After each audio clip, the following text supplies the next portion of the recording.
Good morning, and welcome aboard to the AM show on Joy News. Look, it's a Thursday. Thank you so much for joining us and making us part of your morning. Well, my name is Denise Apomaje. Let me take you through what we have for today. This morning, we begin with a renewed push for accountability and a familiar political fault line. The minorities turn into the right to information law, demanding full disclosure on the controversial 1 cedi fuel levy. Is it a legitimate, transparent test or another chapter in the politics of suspicion? We'll delve into that today. At the same time, the Economic and Organized Crime Office, EOCO, has picked up former GIHOC Managing Director Maxwell Kofi Jumah in connection with suspected financial irregularities. So, his arrest is following an earlier raid, and it signals what appears to be, an intensifying crackdown on the stewardship of public funds. But as always, the question lingers: accountability or political persecution? We'll discuss that right here on the show.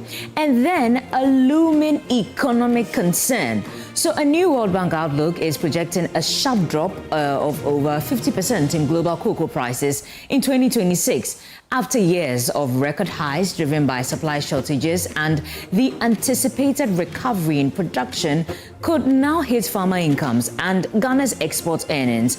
So for a country so heavily dependent on cocoa, what does this mean for livelihoods and the broader economy? And finally, we will be discussing government's renewed ambition to establish a national airline. With a call for strategic partners now underway, is this a bold step towards restoring Ghana's national pride and also boosting connectivity? Or is this just a risky venture, driven by past failures? We'll discuss that on the show. But joining us for the news review, we have Dr. Joshua Zato. He's senior lecturer and political analyst. We'll also be joined by Hamza Suhini. He's lawyer and member of the NDC communications team. We'll also be joined by Solomon Owusu, director of communications for the United Party. And of course, Kamaldeen Abdullah, he's Deputy Director of Communications for the NPP, our Thursday special as always. But right before the news review, I will bring you news updates. Please stay with us. This is the AM show. I'm so glad you could join us. My name is Denise Apomaje. Once again, welcome aboard.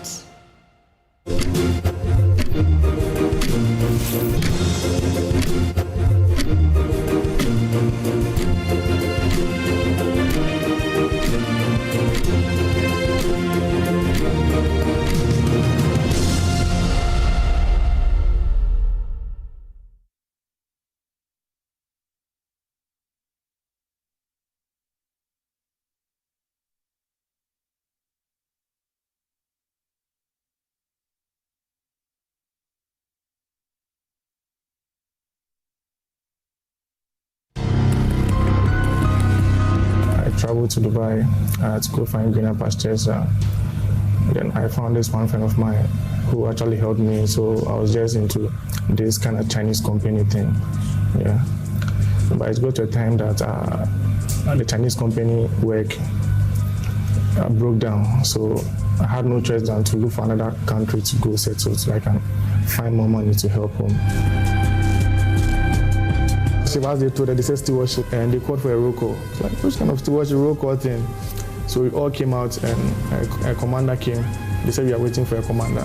He came, he was a Ghanaian. We were 54 in numbers, whereby we were being dressed to move to the front line. At that time, we were lucky enough that it was snowing. So the snow actually helped us a little. You can choose snow with a mix of sand. With the first battalion, you have to be fit before you get there. And with that, you are dodging drone, you are dodging landmines, you are dodging long distance missiles, you are dodging bullets, you are dodging grenades. Hey, so you knew you were going to die then?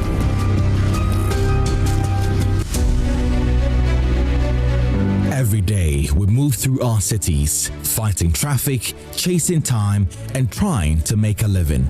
But what if our cities worked better for us? Joy News, together with the amalgam of professional bodies, brings you a conversation that speaks to everyday life. Centers of prosperity at the center of the world. A closer look at how better city management can drive economic growth. Join the main speaker, David Ofosudote, as he breaks down what's not working and what must change. Wednesday, 6th May 2026 at 5 p.m. Live on Joy News and all our social media platforms. Better cities don't happen by chance. They are planned.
Welcome. This is AM News. In our very first story, the medical and quality team lead for Medicides Ghana Limited, Pius Asigri, has called on the public to intensify collective efforts to reduce the spread of malaria. Speaking during activities to mark World Malaria Day held in collaboration with Perseus Mining Ghana Limited, he emphasized that adopting proper health practices and strengthening community action can significantly curb malaria infections.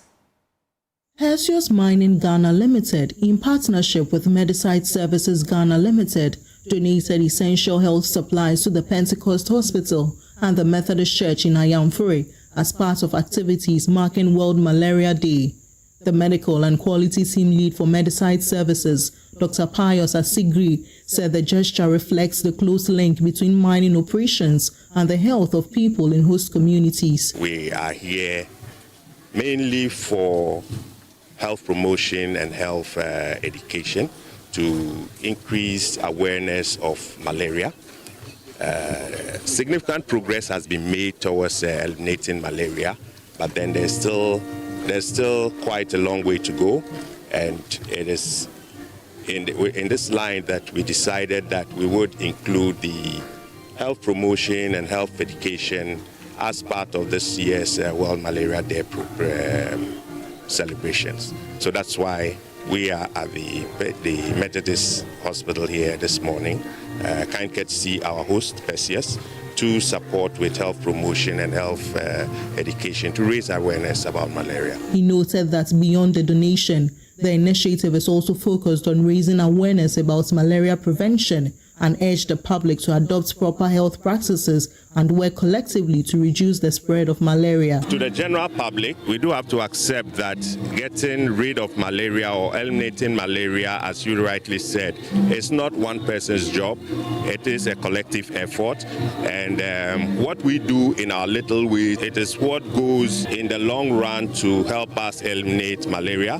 That is being aware of the symptoms of malaria, getting prompt treatment, taking our treatment as prescribed, as well as ensuring that we keep a very clean environment, because it is the environment within which we live. The mosquito that carries the malaria parasite also thrives. So if we make the environment not conducive for the malaria carrying mosquito, we would go a long way to eventually eliminating malaria. Receiving the items on behalf of the Pentecost Hospital, Administrator Felix Labi described the support as timely. This donation is coming at a timely time where we need some of these items in order to be taking care of our patients. We have received gloves, RDTs, and then cotton. And we believe that this will help enhance our care to patients, especially on a day such as World Malaria Day. We can be able to do a lot more tests for the patients. From Ayamfre, Abigail Lisal-Nkrumah reports for Joy News.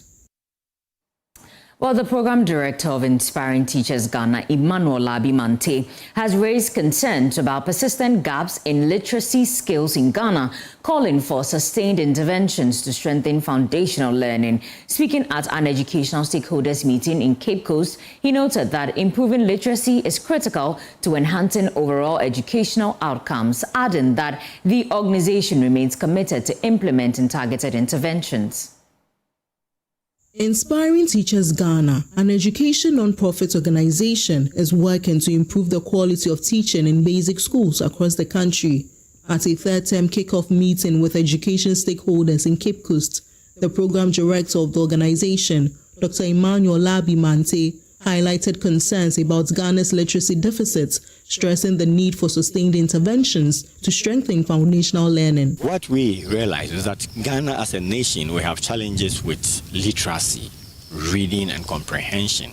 And so other researchers have found that yes, we have over 80% of our learners who struggle to read with comprehension. And so our intervention is to help curb some of these challenges. And so with the data that were revealed, we would see that at the intervention stage, we first started with the diagnostic assessment, where we had about 58% of the learners that we assessed unable to read, and so we call them the non-readers.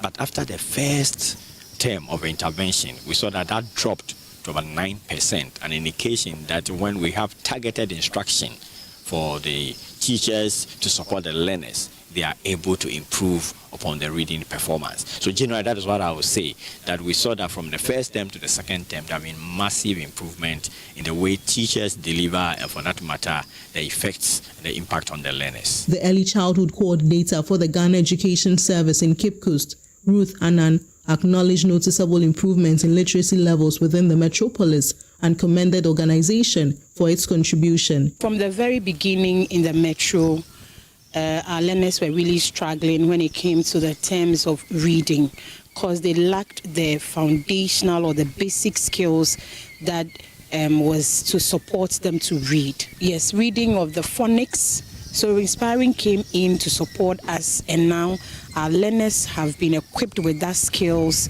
of learning the sounds. They are able to decode, they are able to segment, and this has really helped our learners in terms of reading. Also present at the meeting, Programs Officer with the Ghana Education Service, Mildred Ampedu-Nyako, also praised the progress made within the metropolis. Right now we are seeing an improvement of almost so now I think it's now 5% who are non-readers as are now in Cape Coast Metro. So you can see the difference that this intervention has brought. And we are looking at getting it down to what? To zero. From Cape Coast, Abigail Lisal-Nkrumah reports for Joy News. Now let me take you to the Upper West region. The Wa High Court has dismissed an appeal by Rashid Ahmed Anata, a wedding MC, and upheld his sentence for defiling minors. Anata, 38, had argued miscarriage of justice and flaws in the prosecution's case. However, Justice Osei Wusu-Entry ruled that there was sufficient evidence, citing a plethora of evidence, and affirmed the conviction. Joy News' Upper West region correspondent Rafiq Salam reports. Widely known among friends and associates, As Anata, he had built a family-friendly reputation as a local wedding MC. That image was shattered after more than a dozen under-teens accused him of sexual assault and defilement in 2023. Allegations he has consistently denied. Prosecutors, however, proceeded with charges involving 3 of the victims. The Circuit Court found him guilty and sentenced him to 22 years imprisonment in hard labor. Dissatisfied with the ruling, Anata legal team filed an appeal in the High Court, arguing there had been a miscarriage of justice and citing alleged flaws in the prosecution's case. The state, led by Principal State Attorney Shahid Abdul Shakur, opposed the appeal. He maintained that Anata had engaged in sexual acts with the 3 minors and that the conviction was sound. Delivering judgment, supervising High Court Judge Justice Osewusu Entry said there was a plethora of evidence from the prosecution proving that Rashid Anata had engaged in unprotected sexual acts with the 3 minors. Justice Entry described the appellant's submission as a sham, defenseless, and not candid to the court, citing several inconsistencies. He ruled that the prosecution had proven its case beyond reasonable doubt and therefore affirmed the 2023 was a good court decision. He was convicted on 3 different cases. This appeal is just one of them. In that one, he was sentenced to 8 years in hard labor. The remaining 2 will come on June 19, 2026. He was sentenced to 7 years each on the remaining 2 cases. Throughout the over 1 hour reading of the judgment, Anata sat quietly with his hands on his lap, occasionally glancing at the judge. Outside the courtroom, about 24 family members and friends gathered. Many were visibly saddened by the verdict. Some frowned, while others broke down in tears as prison officers whisked Anata away. He managed to fall out and consoled one of them before being bundled into the waiting vehicle. The ruling is a major legal setback for the once popular wedding entertainer whose career graced many high-profile ceremonies in the region. Reporting for Joy News, Rafik Salam. Wow. Away from the Upper West region, Vice Chancellor of the University of Mines and Technology, Professor Bernard Kumi-Boateng, is urging the public to support environmental and sanitation officers in efforts to rid the country of filth. He made the call at a public lecture organized by the Accra School of Hygiene as part of activities marking its centenary celebration. The lecture forms part of efforts by Accra School of Hygiene to reflect on its contributions to environmental health over the past 100 years, while sparking conversations on the future of sanitation in Ghana. Speaking at the event, Professor Bernard Kumi-Boateng stressed that maintaining cleanliness is a shared responsibility and called for stronger public commitment to complement government interventions and sanitation enforcement. Again, is it because Ghanaians are naturally dirty? No. That is also not true. Walk into any home and you will see people scrubbing the floors, washing their clothes, keeping their rooms tidy. So the care is there. The real problem is systemic. One officer is expected to cover 5, 6, sometimes 10 electoral areas. That is impossible. Head of Department for Environmental Health and Sanitation at the Accra School of Hygiene, Michael Afodope, emphasized the need for coordinated efforts to address Ghana's sanitation challenges. How do we as a country come together to improve on the sanitation situation? We are saying that sanitation is a shared responsibility and everyone everywhere has a role to play. The government of the day, led by the Ministry of Local Government, Chieftaincy and Religious Affairs, is in charge of the various metropolitan, municipal and district assemblies, one of their core mandates. Therefore, we expect that they support the system with the right policies and recruit their trained professionals who will be there to support in the service delivery in our communities. The lecture was held under the theme, A Century of Hygiene Education, reviewing the impact of Accra School of Hygiene on environmental health and sanitation in Ghana.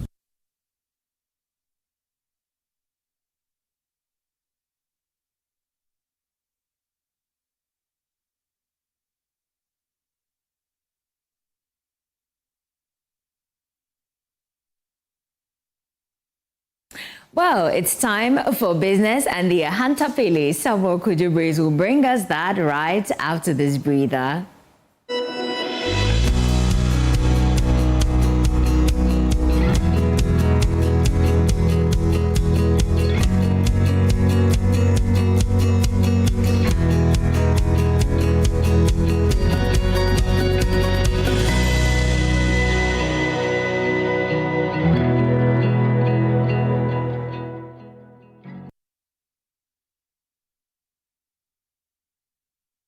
Let's do some business updates now. And the International Monetary Fund has commenced the final program assessment of the country's extended credit facility with the fund. We have details in the following report. IMF mission led by its chief, Dr. Ruben Atoyan, together with his team, engaged the Finance Minister, Dr. Kasiela Tuforsen, Governor of the Bank of Ghana, together with other officials of the Central Bank.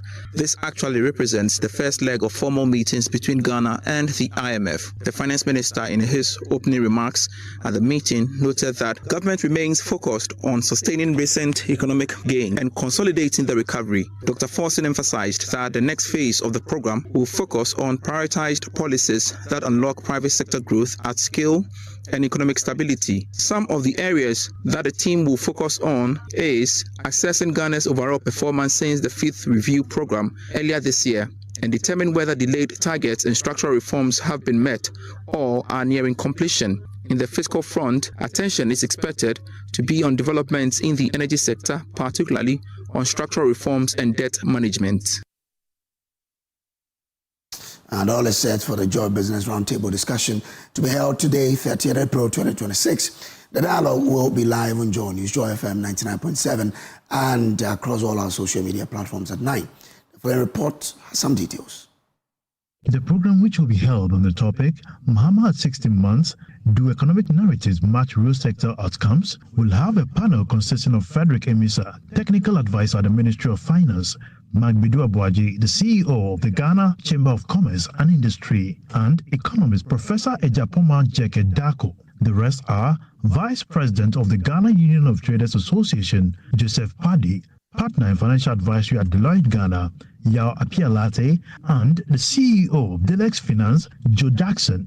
The Joy Business Roundtable discussion is a strategic policy dialogue to critically examine Ghana's macroeconomic trajectory over the past 16 months and provide a constructive policy-oriented platform to assess the extent to which the economic gains can be more effectively transmitted into tangible improvement within the real and productive sectors of the economy. In particular, the dialogue will focus on identifying practical policy measures and strategic interventions required to ensure that macroeconomic progress translates into sustained growth in agricultural, industry, and services, as well as improved outcomes for businesses and households. The discussions will also be anchored on empirical evidence and will seek to generate actionable insight to strengthen the link between macroeconomic stability and real sector performance. The program will be live on the Joy News channel, Joy FM, and all social media platforms.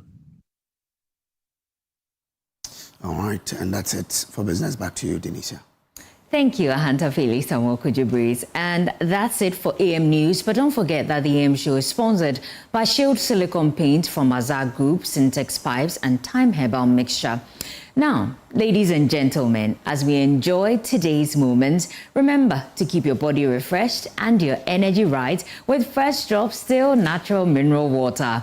Fresh Drop Still Natural Mineral Water is not just any water. It's natural and mineral rich that keeps you going. So whether you're dancing, cheering, networking, or simply enjoying the moment, Fresh Drop Still Natural Mineral Water helps you stay cool, refreshed, and fully present. So grab a bottle available in 500 ml, 20-liter jars, and sachets. For bulk purchase or inquiries, call 055-2250-290. And that's it for AM News. For more news, please do log on to myjoyonline.com. My name is Denisia Pomaije. Up next is sports. Enjoy the rest of the show. Have a lovely day.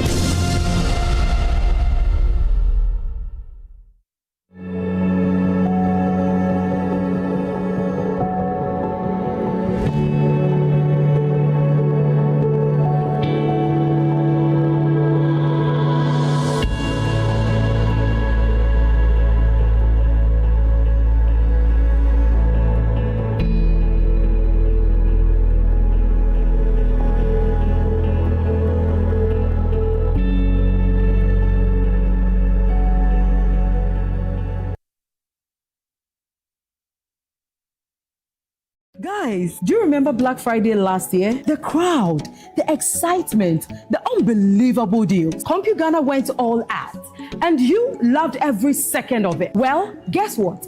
On 1st May, we are doing it again for all cherished workers. The vibe, the discount, the savings. That's why we call it May Day Mega Friday. This May, we celebrate you, the best worker, the hustler, the backbone of Ghana, with discount up to 70% off. Yes, you heard it right.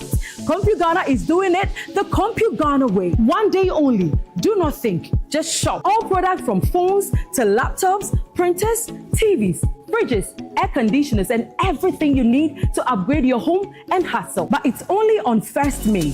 One day, if you miss it, it's gone. So, rush to any CompuGhana showroom nationwide this Friday or shop online at CompuGhana.com.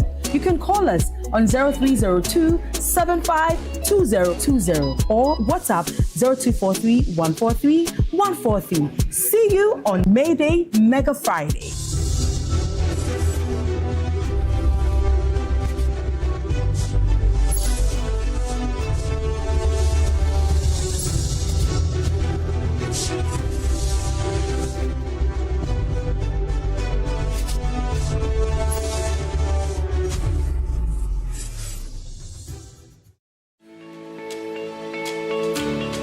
Shield silicone paint repels water, dispels water vapor, is washable, self-cleaning, and durable. Now, you can appreciate how and why Shield silicone paint is super strong and thus able to do what other paints cannot do. Shield silicone paint from Azar Group since 1921.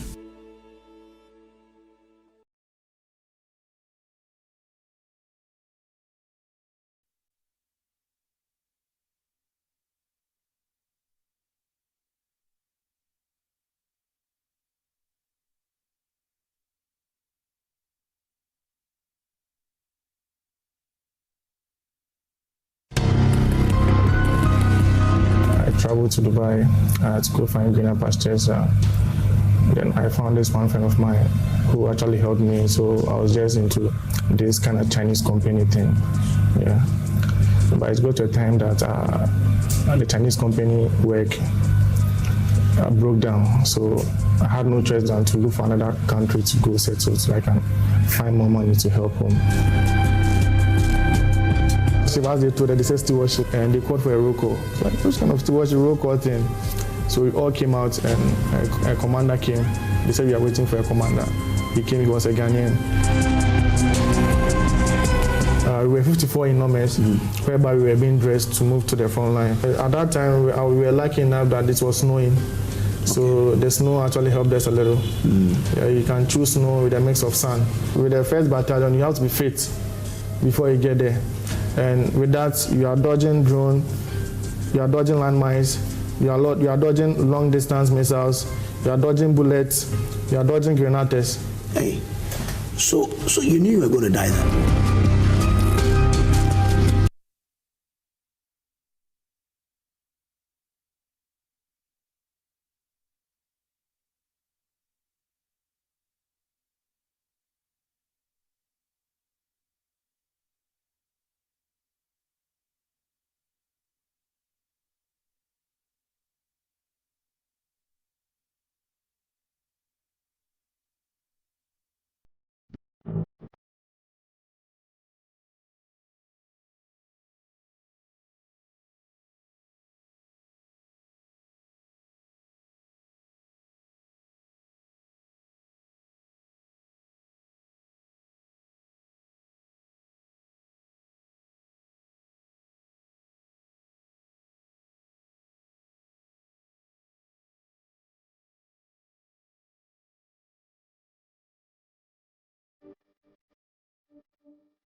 Imagine a family without a home. Imagine a song without a voice. Imagine a church without prayers. Imagine a government without citizens. Imagine democracy without journalists. Imagine a world without the media. Life is full of issues and stories about people, communities, and governments. Stories that have to be told by well-trained journalists. That's why you can't imagine news without Joy News.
Time for sports on the AM show. My name is Haruna Mubarak. The segment is brought to you by Litina Travel and Tours 2026 Global Football Festival. Your Litina Travels package includes visa to watch all 3 group stage matches, 3 official match tickets, return charter flights, top-class hotel accommodation, travel insurance, and exclusive access to business networking events across all 3 host nations. Call 0244-260-789 today or visit Litina at Alisa Hotel Northridge and secure your spot on this once-in-a-lifetime journey. To our first story, concerns are growing over the Black Stars' readiness for the FIFA World Cup, with former defender Daniel Opare questioning the team's cohesion. Opare says that despite the abundance of talent in the squad, the Black Stars are not yet a functional team. Ghana have been drawn in Group L alongside England, Croatia, and Panama, and hoping to make it out of the group stages for the first time since 2010. Earlier, we have talents in the team, incredible ones, fantastic players, you know. But I think we need to build a team. We don't have a team. I think we need to build a team, you know. Why don't we have a team? We have talent. Yeah, because like I said, sometimes you have talent, but you don't have a team. Yes. You understand? And I'm asking, why don't we have a team? From where you stand? You know, I wouldn't want to go deep, but the only thing I can say is that these players, they need to maintain them for a long time, you know, and then don't try to change. They can change it. Maybe if there is an injury, you know, then they can look into it and then bring somebody that thinks that deserve to be there. You understand? That's the only way we can build a team. That if we keep changing players like the way we're changing our dresses, then it's not going to help. You understand? Because every time when it's like that, it means that you are breaking the team. You know, they are not coming together. So yeah, we need to keep them. We need to encourage them. You understand? And then put them together for a long time, and then we can build a team. Yeah. USA, Mexico, Canada. We've been put in a group with Panama, England, Croatia. How do we get out of this group? It's going to be difficult, but trust me, you know, this football, anything can happen. Like I said, you know, I really believe in these boys. Like the talent, there is no doubt. So they can go out there and really make things happen. They can surprise. Like people will really like look down, like they will really surprise you. Yeah. Yeah. You know, sometimes it takes an individual to change the whole game.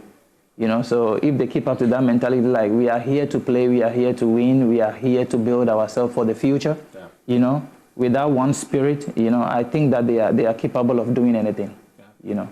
What would be in your head? What do you think would be the ideal capacity of this team? Like, how far do you think they can go if everything works out? For me, my expectation for them is to get out from the group stage. If we are able to get out from the group stage, we have a good chance to at least win 1 or 2 matches again. Meanwhile, discussions continue to intensify over a possible quota for home-based players in the Black Star squad for the FIFA World Cup. The Black Galaxies have been involved in a series of friendly matches closely monitored by Black Stars head coach Carlos Queiroz. A chunk of these players are expected to earn call-ups for the friendly against Mexico on the 22nd of May. Black Galaxies head coach Kasim Mengo says the players only need confidence to deliver. I've seen much improve in the team. They are doing well. Whatever we ask them to be doing, they are coping with what we ask them to do. Some of them have improved. They've now gained confidence. We are going to South Africa to play with a South African team, national team. Coming back, we have some confidence, some pride in them. No, we can also play. So now they play with confidence. They are also adjusting to the situation. Because when you go to some place, you see them play, you also copy what they are doing. They were not in the first batch, but when they saw how the team plays, so they've also coping. They are also doing the same thing. So they are not doing bad at all. Because when we were going to South Africa, nobody knew we can go and match South Africa in there. Everybody said they were going to humiliate us over there. But when we went, so all happy. They are good players. It depends on you to psych them, tell them what to do, how you want them to play. And the only thing, tell them how you want them to play. You train them to suit your philosophy, and you sack them up. And that's all. Any Ghanaian footballer playing in the Ghana League, the door is open for everyone. We're not close. Previously, we went to South Africa. Some of them were not part of the team, but we've included some, including Division 1. So the door is still open. To women's football now, the Black Princesses have finalized their preparations for the upcoming Under-20 Women's World Cup qualifier against Uganda. The team secured a 4-1 victory over Division 1 League side Sisamba Ladies ahead of Sunday's clash. Here's the team's head coach, Charles Simpson. It has been good. The girls have been looking forward to this. We prepared enough, so we are ready to go. Today we wanted an opponent that can give us a bit of physicality, for we know that Uganda also with that sort of physicality, so I think we got what we were looking for. Only the tempo looked a bit slow in my liking, but it can also be the opponent that made us to go to that tempo. We need to raise it up on Sunday, and that will work through it and make sure we are there.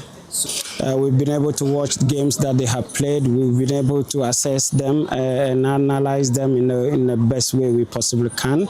But our focus is mostly on ourselves and how we want to play and how we can be able to pass through this too and go to the World Cup. The audition has been good. Just as we said from the beginning, the national team is open for anybody who has the quality to be there. We had some challenges with injuries and things, and that also opened doors for new faces to come in.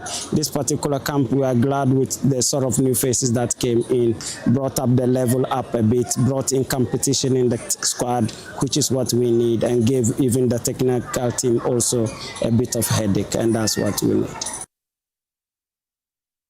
Now, the Ghana Arm Wrestling Federation has announced a new sponsorship deal with the Next Level Energy Drink ahead of the 15th African Arm Wrestling Championship, which is set to take place at Boteman on Friday.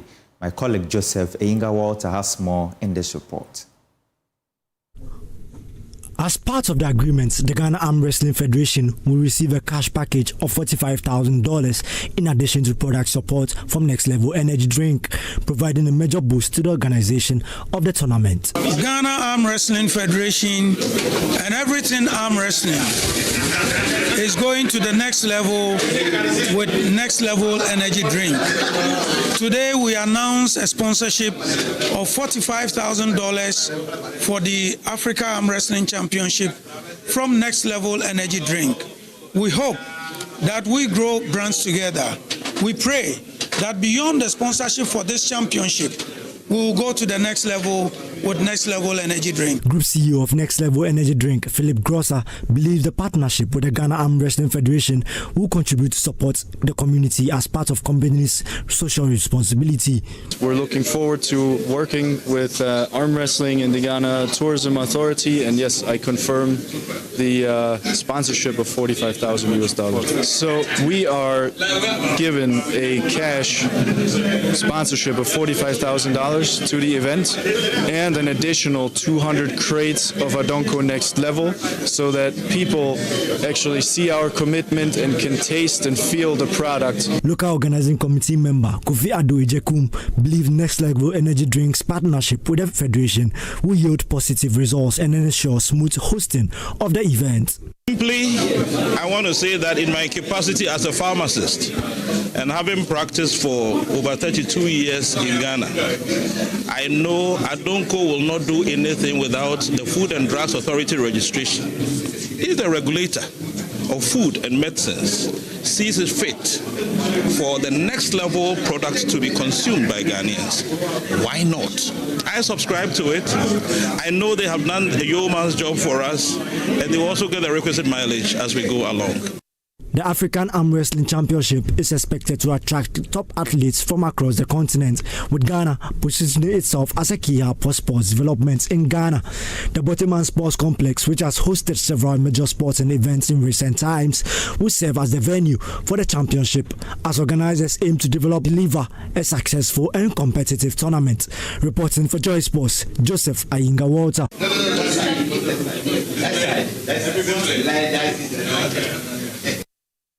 To Europe, Chelsea winger Mikhailo Mudryk has lodged an appeal with the Court of Arbitration for Sport against a 4-year drugs ban imposed by the English Football Association.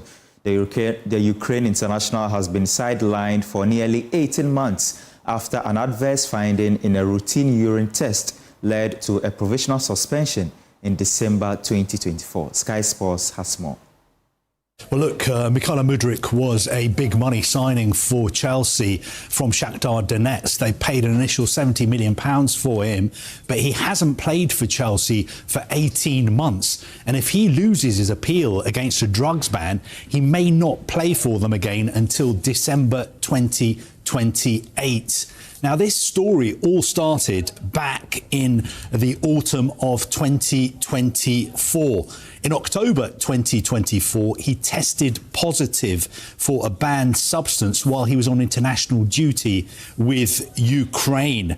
In November, that was the last time, November 2024, that he actually played for Chelsea. He played in a Europa Conference League game, which he scored in against Heidenheim. Now, he was then in December 2024 provisionally suspended by the FA for an anti-doping violation because they were informed that while he was on international duty with Ukraine, he had failed a doping test. Then if we go to last summer, June 2025, the FA announced in a very short statement that he had been charged with an anti-doping violation. Now, ever since then, there's been total radio silence because, of course, the FA never comment about an ongoing investigation and case. But today, the Court of Arbitration for Sport in Switzerland have confirmed that in February this year, just a couple of months ago, they received an appeal from the player, Mikhailo Mudryk, against a 4-year doping ban which was handed to him by the Football Association. So that is how we know that he's been given a 4-year ban. In the meantime, he's always maintained his innocence. The FA are not saying anything. Chelsea are not saying anything today. And also the player and his lawyers are not saying anything either. OK, well, I think you've already given us the worst case scenario. He doesn't get to play for Chelsea until 2028. What's the best case scenario? Well, look, the best case scenario is that he's put in his appeal to CAS. There will be a hearing. He will have a chance with his lawyers to try and clear his name. If he clears his name, you would think that that would mean that he would be available to play for Chelsea at the beginning of next season. That is the best case scenario. There's no way the hearing's going to be held so quickly that he could play this season. Ukraine are not in the World Cup, so he's not going to be playing in the World Cup this summer. Best case scenario for the player, clear your name, then play again for Chelsea next season. In the Champions League, Arsenal and Atletico Madrid scored a penalty each in an incident-packed game that leaves their semi-final in the balance. That's how we wrap up the sports segment here on the AM show. My name is Haruna Mubarak. Victor Gyökeres on the grandest stage, and that is heroics defending. Griezmann looking for Llorente, who appeals for a handball. Julian Alvarez equalises for Adeti. Jerry's cross, Lookman inside the penalty area. There's Griezmann, rattling the frame of the goal by VAR. That is ridiculous. Mosquera, here's Eze back with Christian Mosquera. What an introduction that would have been.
Changing, so should you. If you're dreaming, don't be afraid. I'm in the valleys. Keep your head up high. Dare to dream with Puma drinks.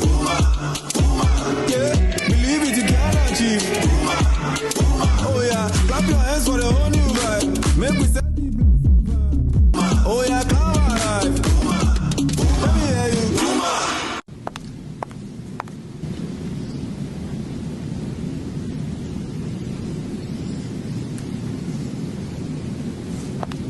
Puma drinks, a whole new vibe. Another quality product from Casa Precon. This advert is FDA approved.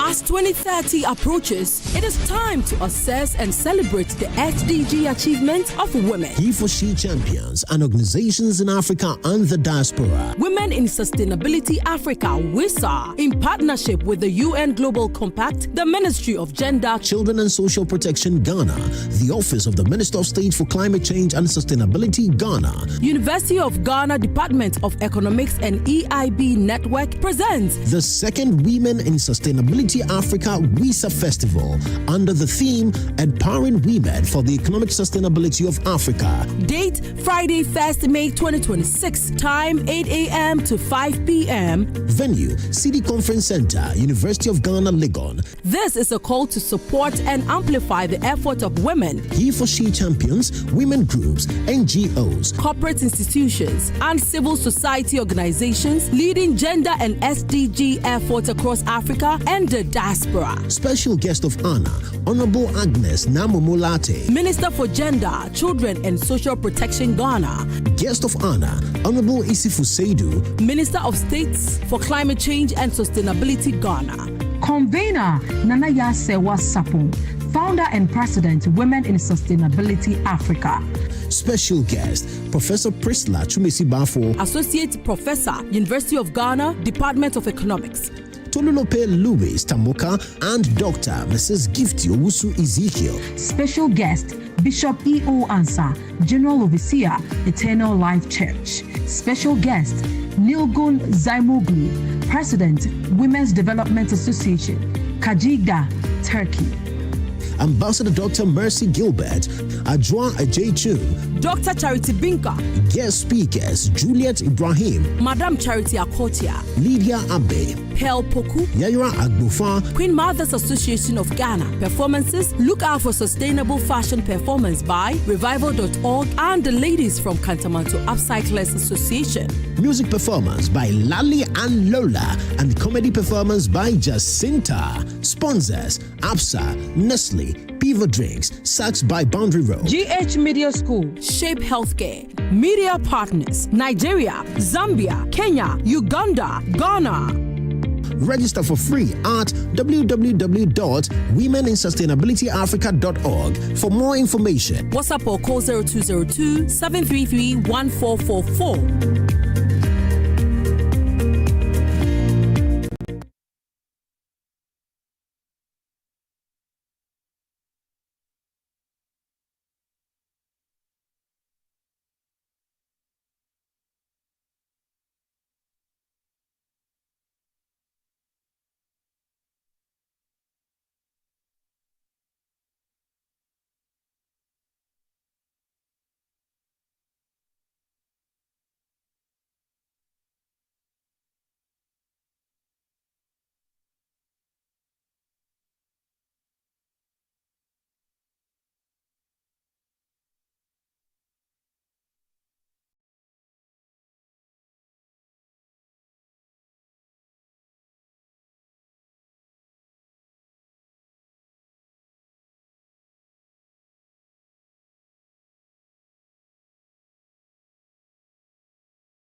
Disputed to 3 schools for the deaf in Ghana, namely Savnugu School for the Deaf, Biogu and Wa School for the Deaf.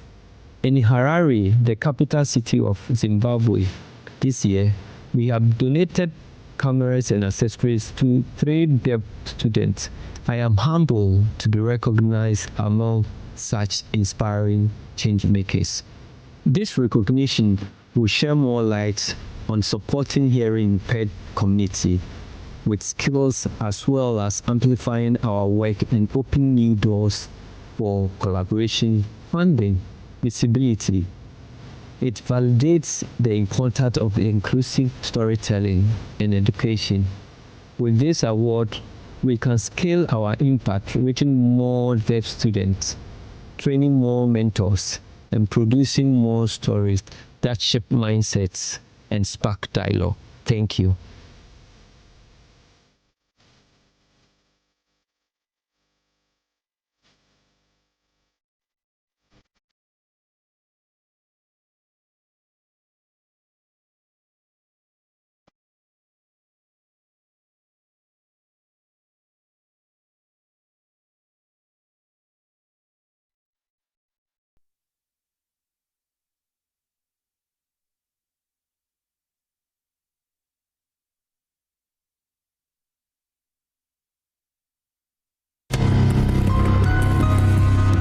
traveled to Dubai to go find greener pastures. Then I found this one friend of mine who actually helped me. So I was just into this kind of Chinese company thing. Yeah. But it got to a time that the Chinese company work broke down. So I had no choice than to look for another country to go settle so I can find more money to help home. So as they told her, they said stewardship, and they called for a roll call. Like, which kind of stewardship roll call thing? So we all came out, and a commander came. They said we are waiting for a commander. He came, he was a Ghanaian. We were 54 in numbers, whereby we were being dressed to move to the front line. At that time, we were lucky enough that it was snowing. So the snow actually helped us a little. Yeah, you can choose snow with a mix of sand. With the 1st battalion, you have to be fit before you get there. And with that, you are dodging drone, you are dodging landmines, you are dodging long distance missiles, you are dodging bullets, you are dodging grenades.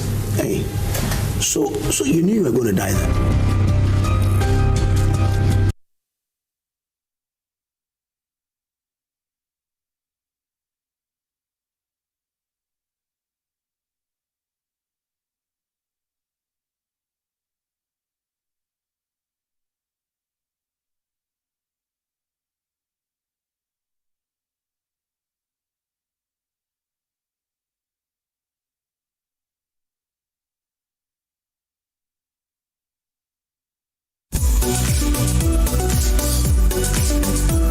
Across Ghana, in communities big and small, ordinary people are doing extraordinary things. This is the Joy News Impact Makers Awards 2026, celebrating those who are changing lives, shaping futures, and building hope. From Bimbila in the northern region, Faith Jakpasu is transforming classrooms through innovation, inclusive learning, and life-changing initiatives for students, teachers, and vulnerable communities. From Aflao in the Volta region, Felix Akakbo is building schools, supporting students, and investing in the future of an entire community. In health, from Winneba in the central region, Amos Ando is turning his personal battle with sickle cell into a national movement for awareness, prevention, and policy change. From Nkwanta in the Oti region, Bless Lantam is delivering life-changing healthcare to hard-to-reach communities, even in the face of conflict. From Insawamed Wejri in the eastern region, Antonio Say is restoring mobility, dignity, and opportunity through prosthetics and outreach across Ghana. From Adenta in the Greater Accra region, Valerie Ajatia is empowering amputees with hope, rehabilitation, and the courage to rebuild their lives. From Anyanui and Noga in the Volta region, Reverend Christian Valeto is rescuing, treating, and reintegrating neglected mental health patients back into society. From Akuse in the eastern region, Alberta Aite is mentoring, educating, and empowering over 1,000 girls to dream beyond limitations. From Senya Breku in the central region, Isabella Akwabwa fighting period poverty and equipping women and girls with skills for independence. In Wash, from Sirigu in the Upper East region, Dr. Anthony Akunzele is improving livelihoods through clean water, education, and economic opportunities for women. From Akache in the Volta region, Senyor Bomita is transforming communities through schools, clean water, healthcare access, and youth empowerment. And for the Corporate Partner Award from the Cape Coast Youth Development Association is empowering thousands of young people through education, skills training, and community development. These are not just finalists. These are change makers. They are nation builders. They are Ghana's true heroes. Joy News Impact Makers Awards, celebrating ordinary people making extraordinary impacts. Who takes this home? The 2026 Joy News Impact Makers Awards is brought to you by Ghana CEO Summit, a decade of leadership impact. Labadi Beach Hotel, Ayuda, Ghana's #1 services app. Abakun, Services Bebre, New Crystal Hospital, growing in good health. Sulas Enterprise, where quality meets affordability. Water Aid Ghana, change starts with water. Ghana Chamber of Mines.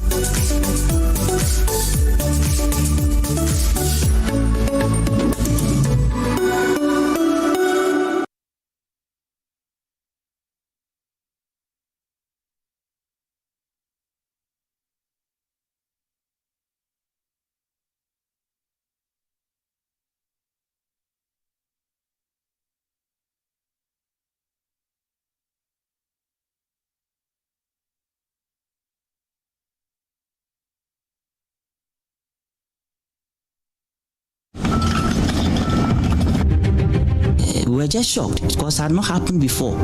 For anybody with the courage to come in with excavators with the aim of coming to mine, it was unheard of. Press conference against a contaminant. It's in the Socase and your noa na a yentro ema nemcrophone be crampo ebebetu to There was invasion. The whole world knew it. The reports were there. The investigation revealed it. The CID had all the report. Guess what happened? It was shelved. Because there was no political will. We shouldn't rely on the kind of money that we will get in a day, and tomorrow we cannot guarantee that same money.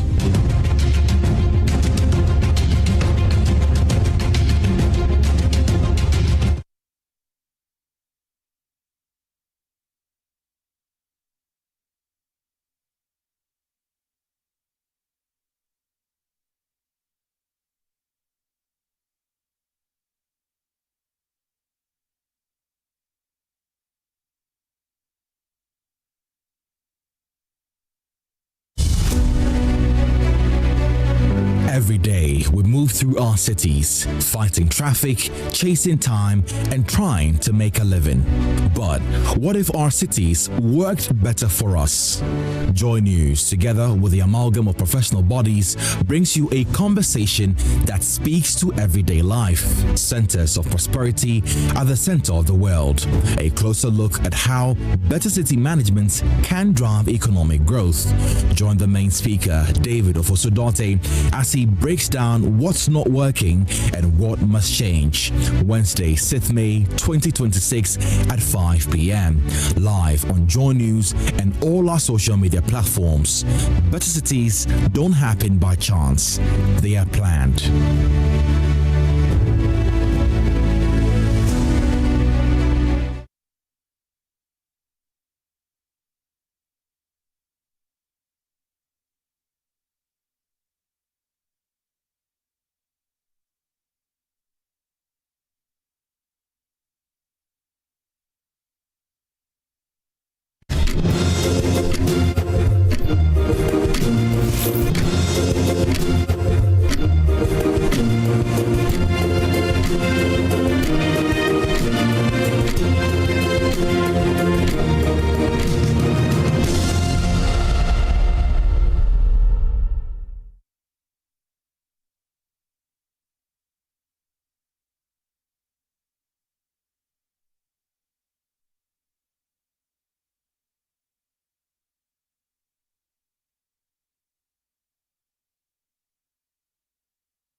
Hello there, good morning. Thank you so much for choosing us.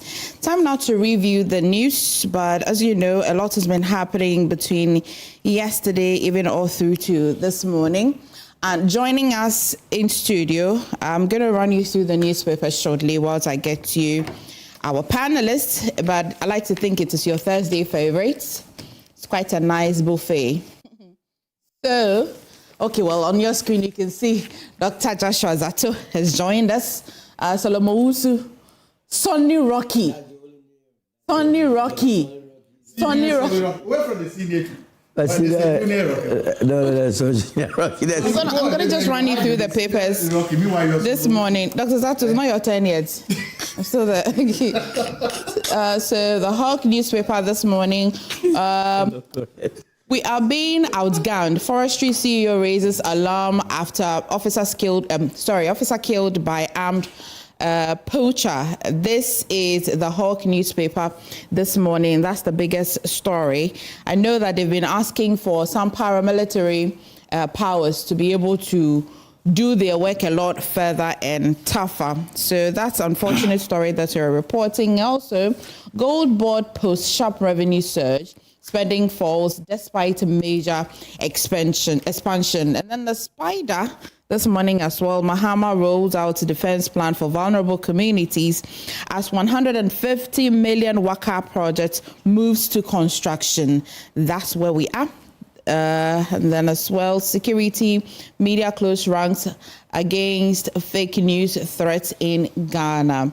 Chief of Staff as well leads high-power delegation to mourn with Pring Park President. Story is on page 7. of the spider this morning. And the Daily Guide this morning as well is reporting how Gold Board has been recording 970 million revenue in 2025. And as well, Adamus debunks illegal mining tag. You know that the ministry has revoked their licenses and a lot of other matters are rising. And so we're going to be going into that as well. EOCO picks up ex-GIHOC boss. We're going to be discussing that. Is on page 3 of the Daily Guide this morning. And we have a moral duty to speak on Galamsey. Catholic bishops. Story is on page 6. UCC lecturer teaching assistants die in a crash. That story has been breaking the internet. A fortunate one that happened. Both of them lost their lives in that crash. The overseer this morning, Finance Minister touts economic recovery as Ghana begins IMF review. And Gold Board again records 5.4 billion surplus for 2025. Figures are quite not consistent, but have time we can look into that. Well, this story is what we're going to be starting with. A rather sad and bizarre story of how a pregnant woman dies after C-section on allegedly denied due to lack of bed. We'll get into that. That's the overseer is reporting that story, and that the Discover as well. Government incompetence caused to doom so minority have been speaking. The details of that story is in the Discover as well. So yeah, we're joined this morning by Kamaldeen Abdullahi, Deputy Director of Communications for the NPP. And then we've got Solomon Owusu, Director of Communications for the United Party. And then we have Dr. Joshua Zato, Senior Lecturer and Political Analyst. And a little later, we shall be joined by Hamza Suhini, lawyer and member of the NDC Communications team. Thank you so much for joining me, gentlemen. Is Hamza gradually, notoriously becoming a latecomer? No, he's a government in power, so he has the luxury to do whatever he wants. Okay, so he's changed his air conditioners, and also he said the luxury at home makes him. When he was hungry, he would get up early and come quickly. But now that he's in power, that's what you would do when you're in government. You change your air conditioner. I see. He can't leave the house very early, so a lot of pecs enjoy it. Rule of natural justice. He has to be here. So you have he should have been here. He should have been here. Okay, Solomon, Kamal, and as well Dr. Joshua. So this matter has been brewing on the internet, and I'm just going to read to you what has happened so far. So, a pregnant woman in labor has died after the mother and child hospital in Akosua allegedly denied her request for a cesarean section due to lack of available beds in its wards. Now, the deceased, Opoku Abigail, according to her sister, had initially visited a private health facility for delivery, but was referred to the mother and child hospital after labor was prolonged. At the facility, however, requests by both the patients and her relatives for a cesarean section were reportedly declined by hospital staff, who cited the absence of an empty bed in the recovery ward. The family says Abigail died nearly 36 hours of arriving at the hospital with the baby still in her womb. Her death, which occurred on Sunday, April 26, adds to what relatives claim are several similar incidents at the facility. A sister of the deceased who spoke to CT News is calling for a review of the hospital's operation, insisting their relatives could have been saved if the request for a surgical intervention had been granted. Now, before she was referred, we were told to allow for cesarean section to save both the baby and the mother. But when we told the nurses at Mother and Child Hospital, they said the recovery ward was fully occupied, so they couldn't perform the surgery. And here's the quote. They told us she will deliver. We arrived between 2 and 3 a.m., but they gave her no medication. She was lying in pain, and even when she personally requested the CS, they didn't mind her, she said. Attempts to reach the medical director and administrator of the hospital for a response were unsuccessful, as officials told City News Central Regional Correspondent that both are unavailable to comment. So this story we can confirm on City Newsroom as well. I'm just going to be reading to you the Ghana Health Service reaction to this. The Central Regional Health Directorate of the Ghana Health Service has launched an investigation into a reported maternal death at the Akosua Mother and Child Hospital. A press release signed by the Central Regional Director of Health Services, Dr. Mrs. Alberta Agyeman-Rawlings, said the directorate had become aware of the incident and described it as deeply unfortunate, while extending condolences to the bereaved family and all those affected. The death of a mother is a profoundly painful event, and we treat this matter with the utmost seriousness and concern, the statement stated. According to the directorate, a dedicated investigative committee has been constituted in line with its commitment to accountability, patient safety, and high standards of maternal health care. The committee draws membership from key institutions including Cape Coast Teaching Hospital, Trauma and Hospital Specialist Hospital, and Regional Health Directorate, the Regional Coordinating Council, and Attorney General's Office. So, well, unfortunately, this is where we start our conversation this morning. It's just yet another human life lost to what I like to think another broken health system. And we may narrow it down to, again, no bed syndrome. We're back again on the same curved table discussing the exact thing that happened, not just in 2018, but has lived with us all through. Solomon, let me hear from you. Yes, good morning, Emefa, and good morning to co-panelists and to your cherished viewers.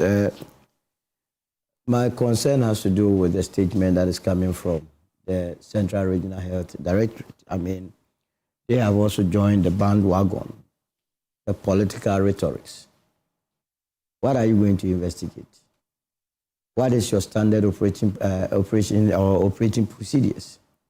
If your standard operating procedures suggest, or to the effect that when patients come, they are not supposed to be turned away, immediately you apply the laws. What exactly are you writing to go and investigate? So I see it as more of a political talk. You see, in this country, a lot of people fight to occupy positions, but they really don't work. We have been discussing issues of no bed syndrome. We know it. We know our population now. We know that human beings, so long as you eat and drink water, so long as you breathe in air, your next available home is the hospital. Yet, what have we been doing about it? But for the intervention of this your station, a health professional would have even lost a life or lost a brain. You remember that advocacy that you did for that? What's the name? Maternal health official at Ada. You remember that incident?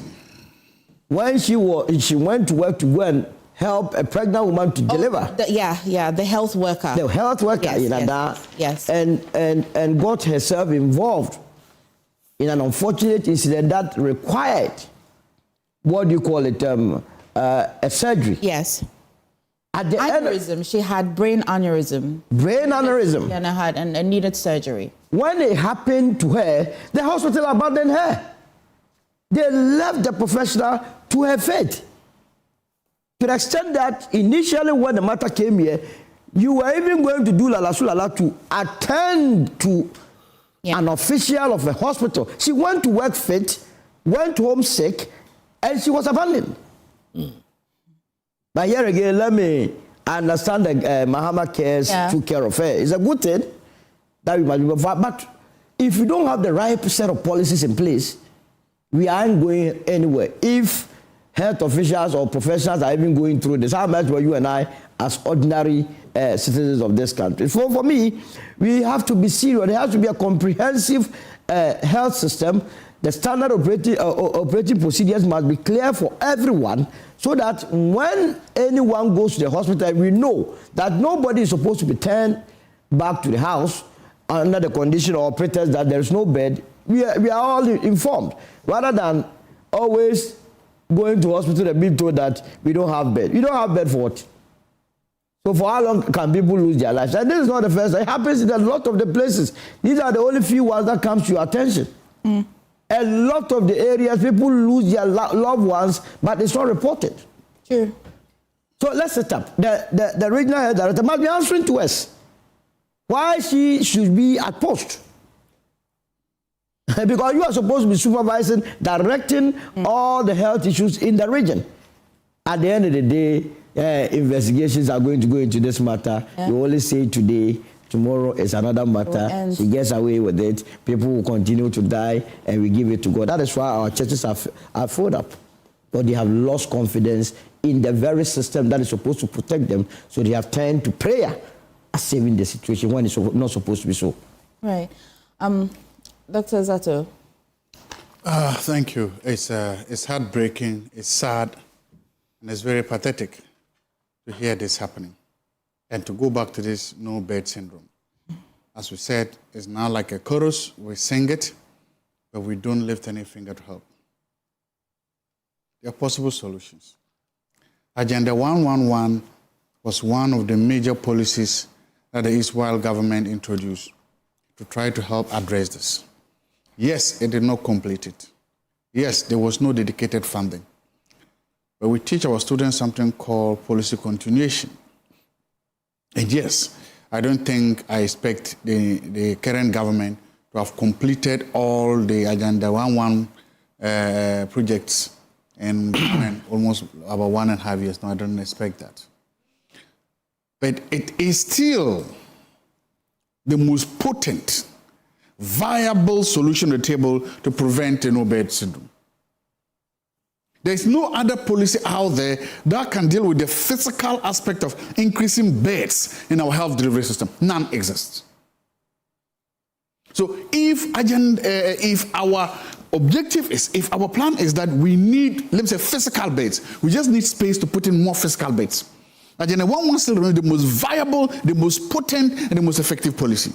It's interesting because, Anotukati Kamal, I'll come to you on this, because last time I had a sit-down conversation with the founding CEO of UGMC, Dr. Darius Kofi, who tells, I like to think that it is more administrative. So just one?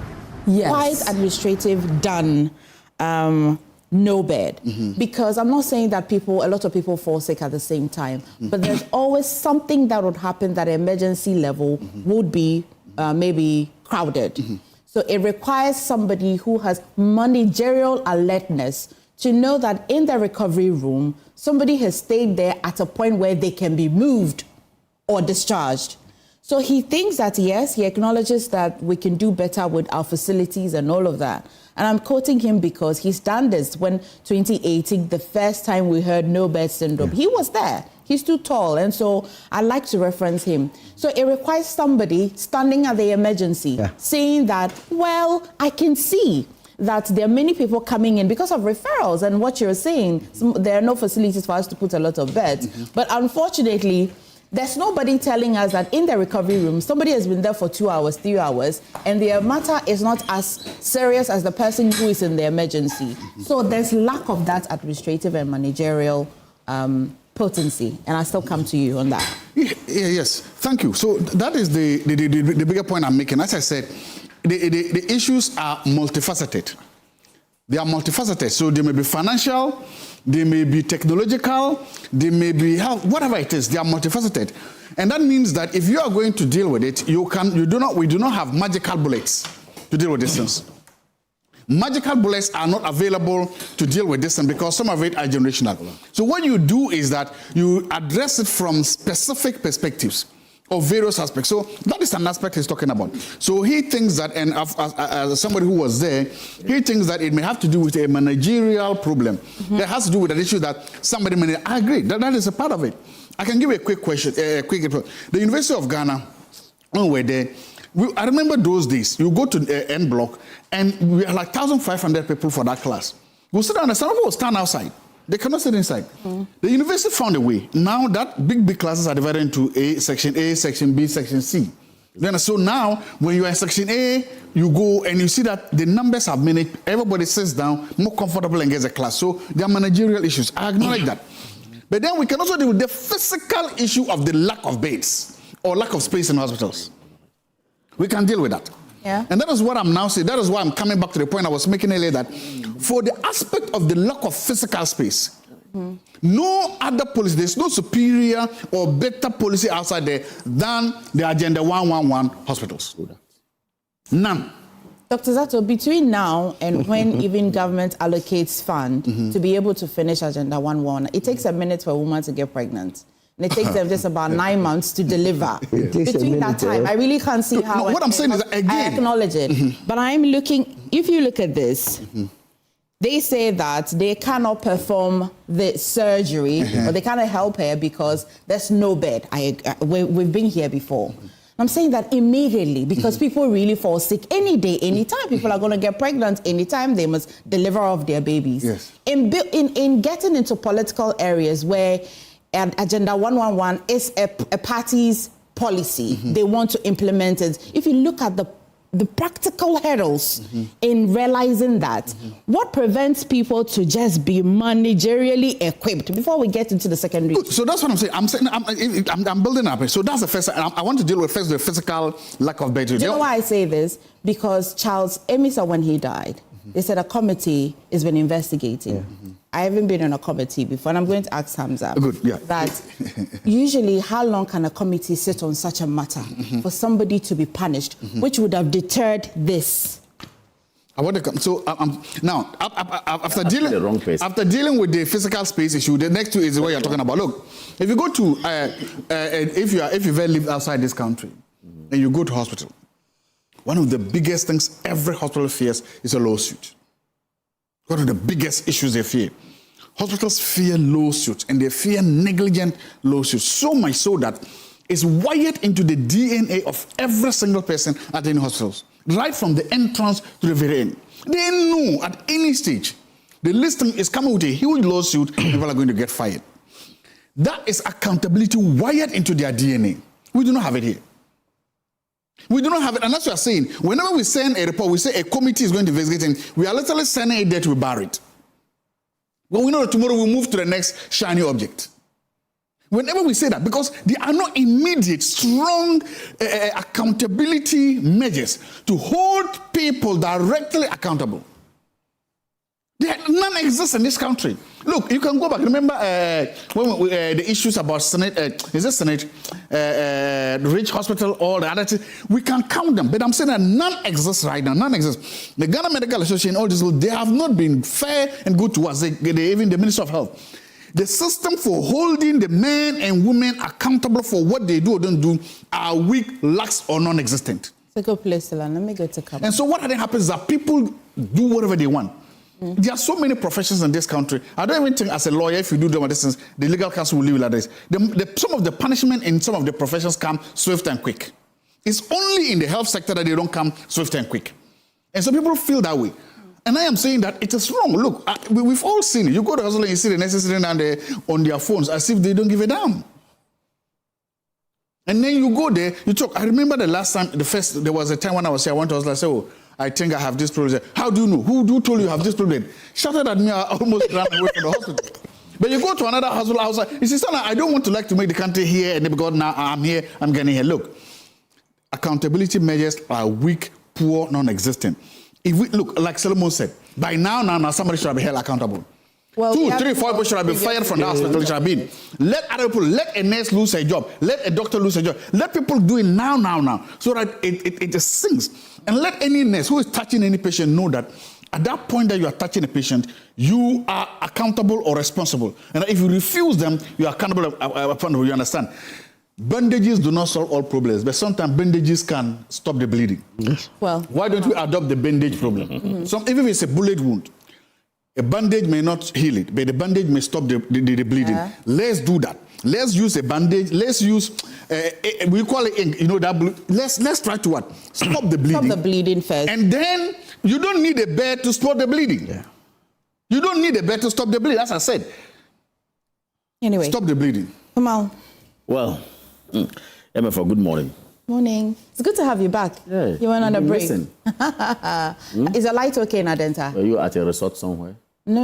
Oh, okay. No. You've been missing, actually. Yeah, she was chilling somewhere. She deserves it. Tolu was actually. She has to deal with all of you all every week, so she needs the rest. When I finish with this one, then we'll go to the other parts that will interest you. Where I was, where I wasn't, and all of that. So tell me about that. That's okay. You see, Emefa, rather on a sad note this morning, we begin in our conversation or our discussion. And we would like to say our condolences to the bereaved family for the woman who met her untimely death as a result of, from the story that we are being told, that narration that you gave us, I can comfortably place my argument at the doorstep of medical negligence. Clearly. I mean, if indeed she even at a point asked for CS and nobody attended to her, left her lying down and attended to. If indeed that is a truth, I think that was quite inhumane on the part of the health workers there, because she needed help. Okay, if they had made attempts, I'm sure maybe, of course, none of us have panacea to life, prolonging or being prolonged. However, we can make attempts, and as a result, maybe God may forgive us. Sometimes I ask myself, this oath that doctors and medical officers swear, they call it what? Is it Hippocratic?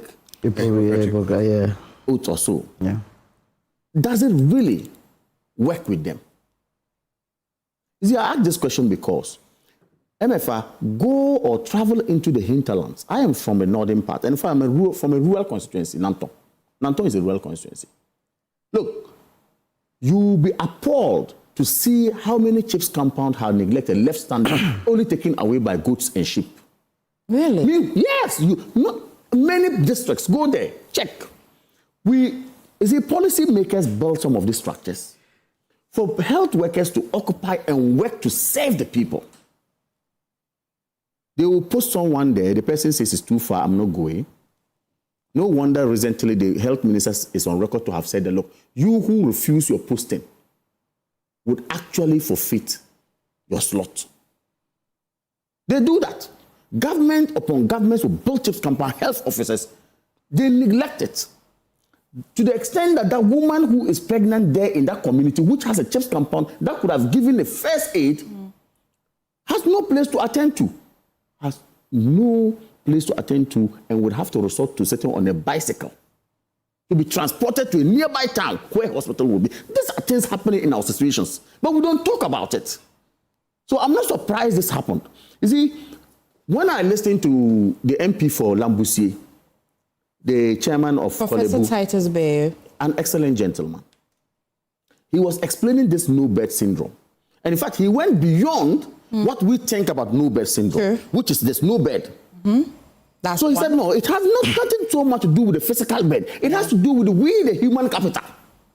You can create a bed, not necessarily say a bed. Attention to the person, to the patient, to the client. It's a bed you have created. And when I listened to him, I was like, wow.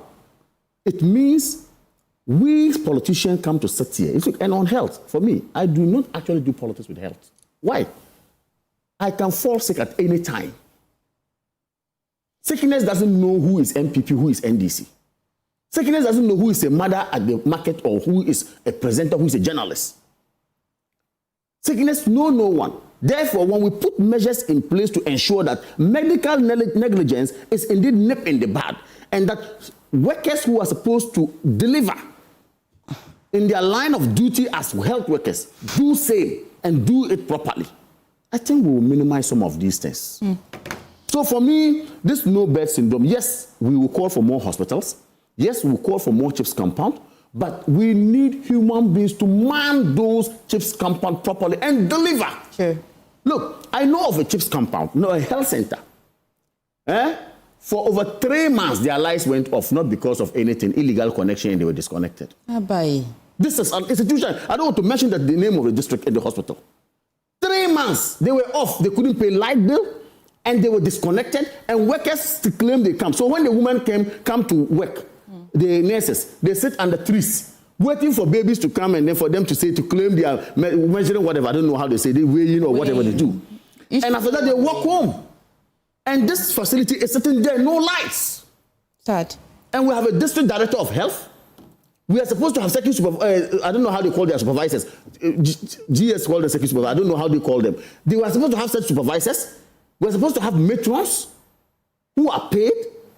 Look, this is serious. It is. So for me, I think that the woman, with a greater respect to the health workers, please, it's not just about no bed syndrome. It's about the commitment to our job. If you call yourself a nurse and you want to serve, please fear God and serve because you're taking salary.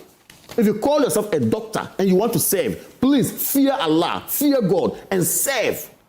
Don't subject somebody to some of these things. And it will not help us. Thank you. Lastly, that said, policy makers, please, it's not enough to say I am building a hospital. It's not enough to say primary health care, we are buying abobolans. We should also monitor in Oman to end on this. You know how the Oman government handles. When he's going to do this, I don't know what a town hall, or let me call it town hall. He wants to visit. He'll bring the health minister, sit here. Then the president is sitting there. Then the community is invited. We promise X, Y, Z. My health minister is here. Has he delivered it? Asking the people. Then the people will say no or yes. Your workers, we said we were going to do X, Y, Z. Are they here? Have we done it? The minister is here. I want him to answer. Okay. This is how they enter real time situations. And trust me, nobody can lie.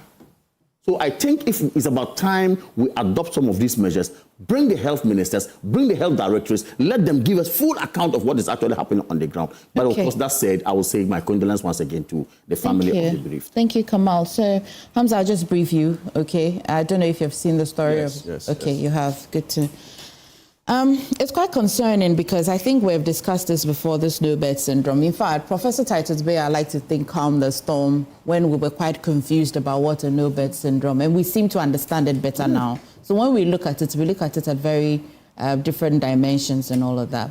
But I think people are quite emotional this morning because it's so like we have not had some report on the recent one that just happened, and yet we have lost another life. What do you have to say?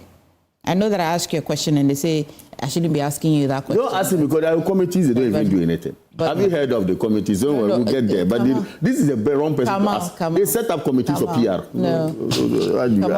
Ask somebody to tell you whether they work on. Good morning to you, and of course. The way Hamza is very calm this morning. He's not calm, don't mind him. He's pretending to be calm. Good morning to you. And an incompetent man like that, how can he be calm? Kamal, what's going on? Please, I don't want to start muting people's mics too early. Hamza, let me hear you. Are you well? I am just so exhausted. Okay. That's the gospel truth. But I'm trying to keep on. So good morning to you. Good morning to my colleagues in the studio and, of course, our production team and our cherished viewers out there. Emefa, this is not going to be the first time we'll be discussing issues related to no bed syndrome and the havoc it continues to cause on the good people of this country. But first of all, let me also join my colleagues in expressing my condolences to the bereaved family. But it is becoming an annual ritual, in fact, a daily ritual.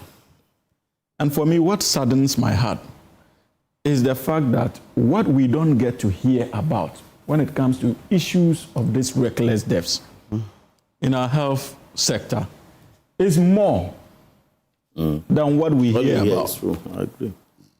Especially when it relates to pregnant women. Look, so much is happening in our health institutions. So much is happening in our health institutions. And it is not enough for us to single out cases of this nature to seek to bring attention to the enormous challenges that are bedeviling health delivery in this country. From personal level, I was told of a story about my younger brother, where his friend's wife went to the hospital because the lady was pregnant, and so normal routine checkups. Subsequently, they helped to deliver the baby, and in the process, they did a CS and left a full gauze or whatever it is called in the womb of the woman. Jesus Christ. She came back home restless. Oh my God. And for days, to a point that even the husband could not live with the, what is it called? The stench or something that was coming. Oh my God. And none of them could explain where that particular stench was coming from. They can't know. The woman couldn't sleep for days. And you know, she went back to the hospital and they kept on giving her medication. Oh my God. And so the situation was not improving. Fortunately for her, she walked in one day and there was an experience, is it gynecologists they call it, especially those traditional, someone who had done it for ages, an elderly person. The experienced ones, yeah. So she saw her moving and she called her, young lady, come. What's the problem? You don't look well. Then she explained. So she took her back to the room. Opened her up through the private, what's the name? I don't want to mention. Yeah, of course. Yeah. Was able to pull out a full gauze. My goodness. And the whole hospital, situated in the Western region. Even those who had come to, what's the name, for other services in the hospital, simply could not stand in the hospital. Oh my God. That smell, they couldn't stand it. So there are so many things going on in our hospital. Oh, a lot. Especially if you drive outside Accra. It happens in Accra too. I am aware of another situation that happened at Rich Hospital not long ago, where a young doctor doing an operation on a pregnant woman decided, or maybe because of the lack of experience, ended up cutting where he was not supposed to cut. My goodness. And that eventually led to the death of the woman. So much medical negligence. So, but you see, listening to my colleagues this morning, Emefa, listening to my colleagues this morning, the problem with this country is that even in our search for solutions, we look for the solutions at the wrong places.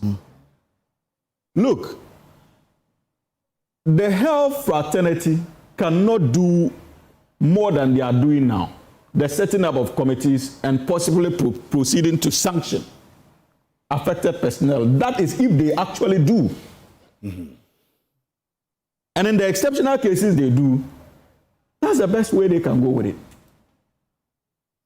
But our ability to interconnect institutions in this country in itself can result in efficiency. And why am I saying this, Emefa? If you look at medical negligence, it will not take only Ghana Health Service or the health delivery infrastructure to deal with that canker. There's a need for us to begin to look at our judicial architecture. Because elsewhere, and especially in the Western world, what we see as efficiency in health delivery is because of how judicial architecture is connected to health delivery. I agree. Health delivery systems. Because even the medical practitioners themselves know that if I come to the hospital and you treat me unfairly or you treat me negligently, and I go to the court system, I'll get justice. And it will result in accountability measures even within the internal workings of the hospitals. But many of these things are swept under the carpet. Because even if you move to the law courts, you don't even know where to start from. And those who are at the receiving end themselves do not even have the financial muscle to initiate court proceedings. That brings in legal aid. And what do they even do? And that brings in legal aid. And legal aid is part of the bureaucratic setup. You don't even do anything. Even if you go to legal aid today, it's not that they don't do anything. They themselves will tell you that to even secure a court date is a problem. The institution that is set up to aid you, the poor person, has been subjected to the overall system that makes it difficult. So the bureaucratic operations at the court inadvertently affects efficient delivery as far as health infrastructure, health delivery is concerned. Are you getting the confusion?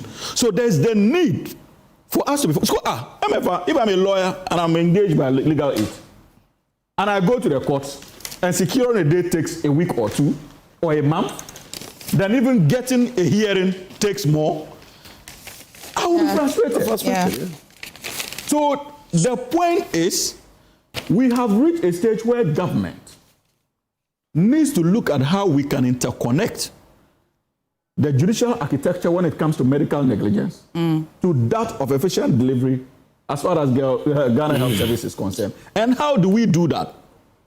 The best way to do so is to make some measure of funds available to private law firms, get an engagement with the Chief Justice to establish specialized courts for medical negligence, even if they are going to be 5, 10 specialized At least, it's a good place to start. For medical negligence, so that even if the people suffer negligence and they walk to a law firm, the law firm will not require the victim to pay, who may not have the money to pay.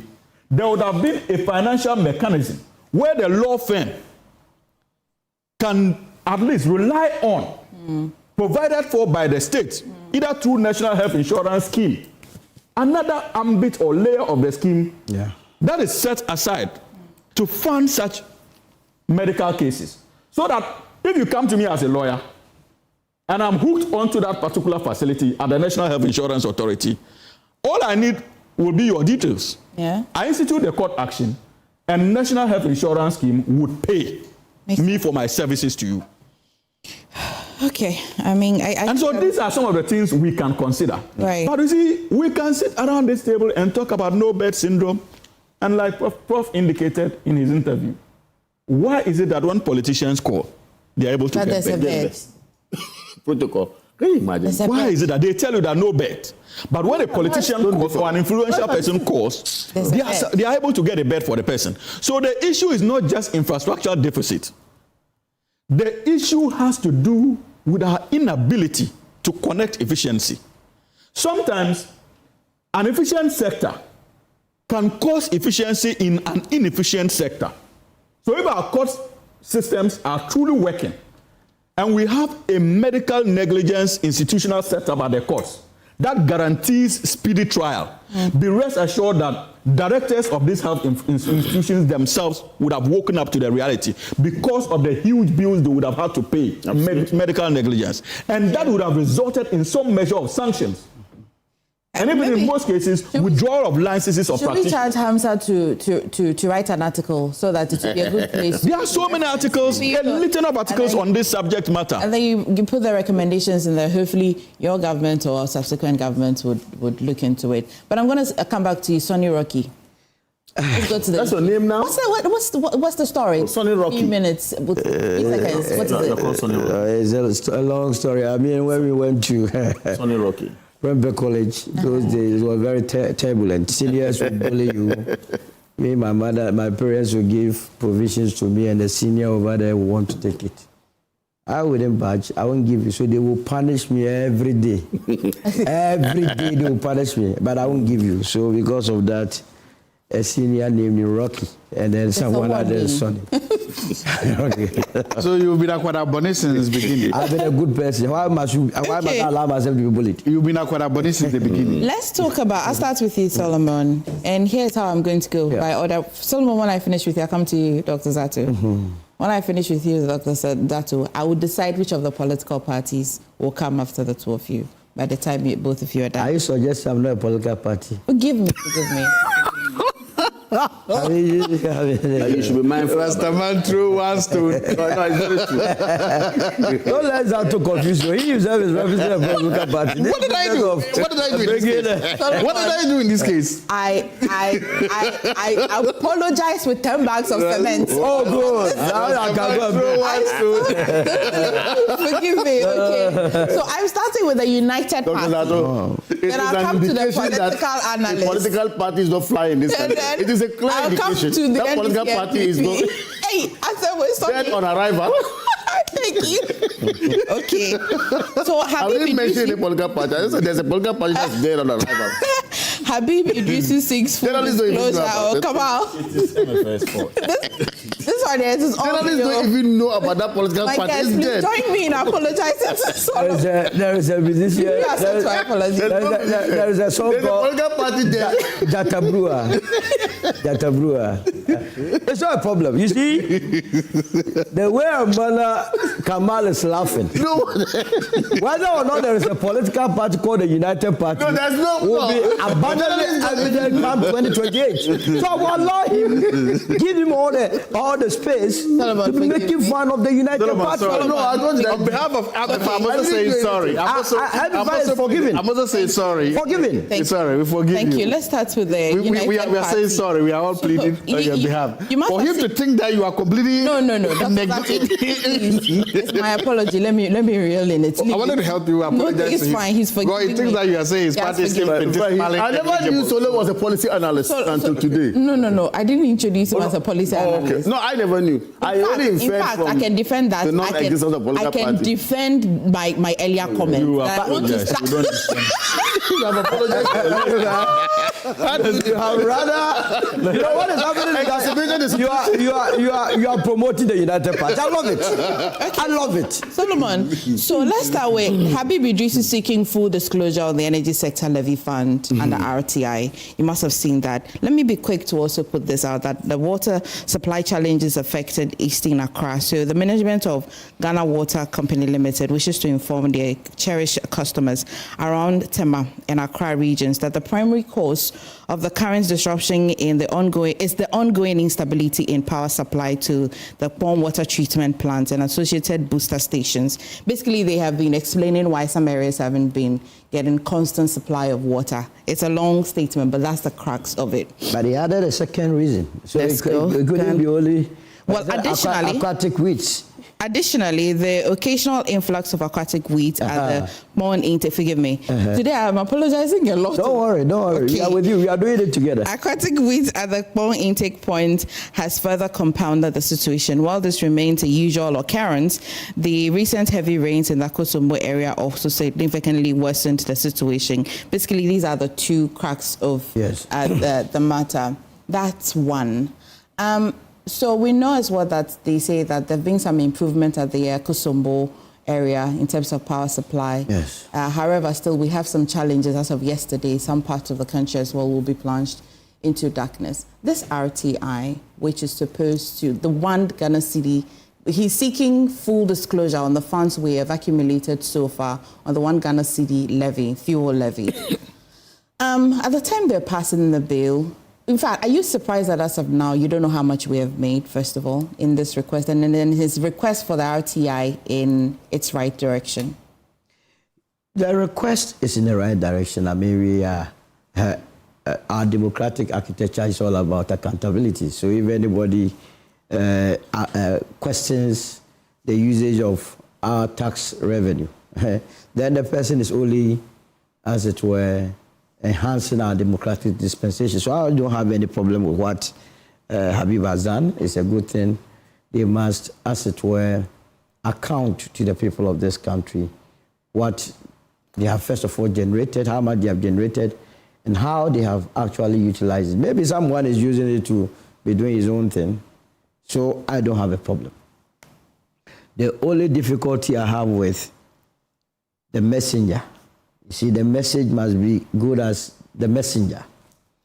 Habib, is that during the last 8 years, when some of us were calling for the accountability on the COVID funds, and also e-levy, they were the ones saying that, no, why are you asking for these things? Why we were asking legitimately? Because at that point, remember the COVID levy, we were told that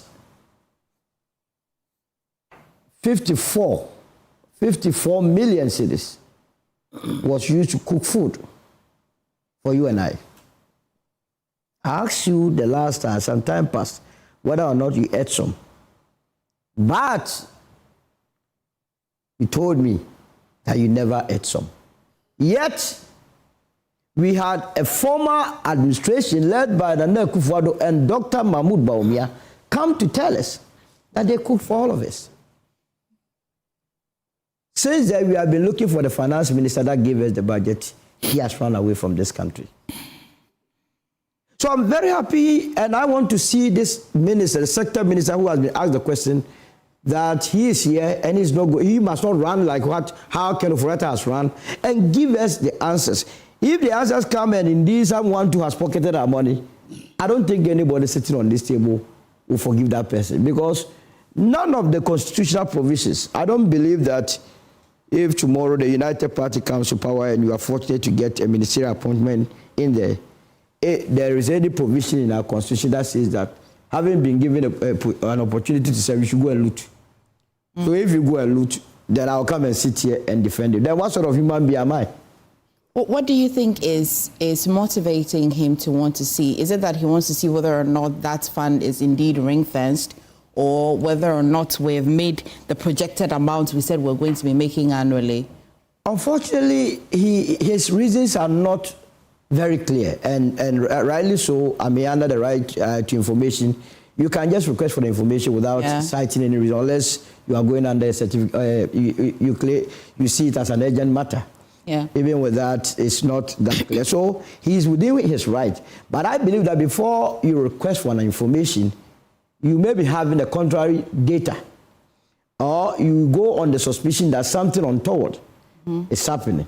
We would have been better off if he was to state that this is what we have gotten, but we want to know from your side. But politically, he's playing safe. Okay. So that at the end of the day, whatever comes out, if it comes out that there's the account is being operated well, the amount of money that have been collected within the period, because it's very easy to just suppose what has been collected and what has been used. You just have to know the total litres that we have utilized since we passed the law in 2025, and also calculate the 1 cedi thereof. So it's very easy. But at the end of the day, this must also tell them that when we are requesting for information, when we are calling for accountable governance, it must not lie in the mouths of people like Habib thwarting that effort. This who would you rather do the request? Oh, we would have done it. There is a UP that is in a position to do some of these things. Okay, so it's not Habib, it's the party. No, I mean, their party has been discredited on several fronts. Accountability. You remember any time they were invited to EOCO, they went and sat on the floor. They are not people that believe in accountability. They don't believe that. You see, there must not be the measure of the nation's conscience. That is one thing that we must continue to ring into the ears of the people, that the mere fact that we are a year and a half or so into this administration, all of us, like how they have been communicating. That is why Ghanaians voted against us. So we must look, yes, we will look ahead, but we must not forget the past. It is the past that will guide us into the future. But who are those that should tell us to behave properly? It is not those that came to mess us up. They have no business whatsoever preaching any what do you call it? Holiness. This deal, they boycotted it. They weren't in Parliament when it was passed, right? Yeah. You yourself, you didn't believe in the deal levy. Now you want to know how much is in it. It's been passed anyway. And when he eventually gets the report or the records, it would be public. He is not going to do anything with the report. So would you request for it? I have been waiting. I've said that I am only waiting for the first audited 2025 audited. Absolutely. Okay. That is the basis for any constructive criticism of this administration. That is why when some people come around and say that, these people, they are speaking like they are with NDC, I laugh. My tax revenue, we pay taxes through our nose. No, you pay either by counting money or electronically. Or... Sure. That's what you are telling me. Money that we could have used for other things, they come after you. Always have been having problem with it. You know the tax office at the industrial area. The road leading to that tax office is even bad. They are collecting tax. Industrial area, have you used there before? No, because they have to use the money to... but you have been collecting taxes. The road even leading to your office is not good. So what is the justification for collecting the taxes? Okay. But we pay. And so we would wait for the first Auditor General's report. Then based on that, we look at sector by sector, what they did with our money. At the end of the day, we can have informed discourse or discussions about this administration. And not what these people want us to go on wild goose chase. Okay. Dr. Zato, I'll hear from you. This will just mean that, Kamal, I'll have to come to you after Dr. Zato because you may have the reasons why Habib me is anytime you want. Okay. I'm available and I'm so prepared. Okay, you may have the reason why Habib. I know that is in his right. He cited, the reason why. Okay, Dr. Zato, I like to think that you're not surprised that the NPP or the minority is asking that they want to see this fund. Information. Thank you very much. And I want to reach out and say good morning to the Honorable Habib, the Deputy Minority Whip, for this. You've aroused the conscience of a country. You are looking for solutions to questions that the whole country is asking for, because we are all in an era or in a period where we know what we are suffering, we know we are going through, but little or no solutions have been provided to us or explanations provided. By doing this, you are demonstrating that you were voted in the power to hold the powerful accountable, and this is a very powerful accountability tool. So I want to thank him for that, and I hope that he gets the answers he wants. I hope the RTI doesn't hide under some serious, non-existent bureaucratic milieu to deny him the answers he needs.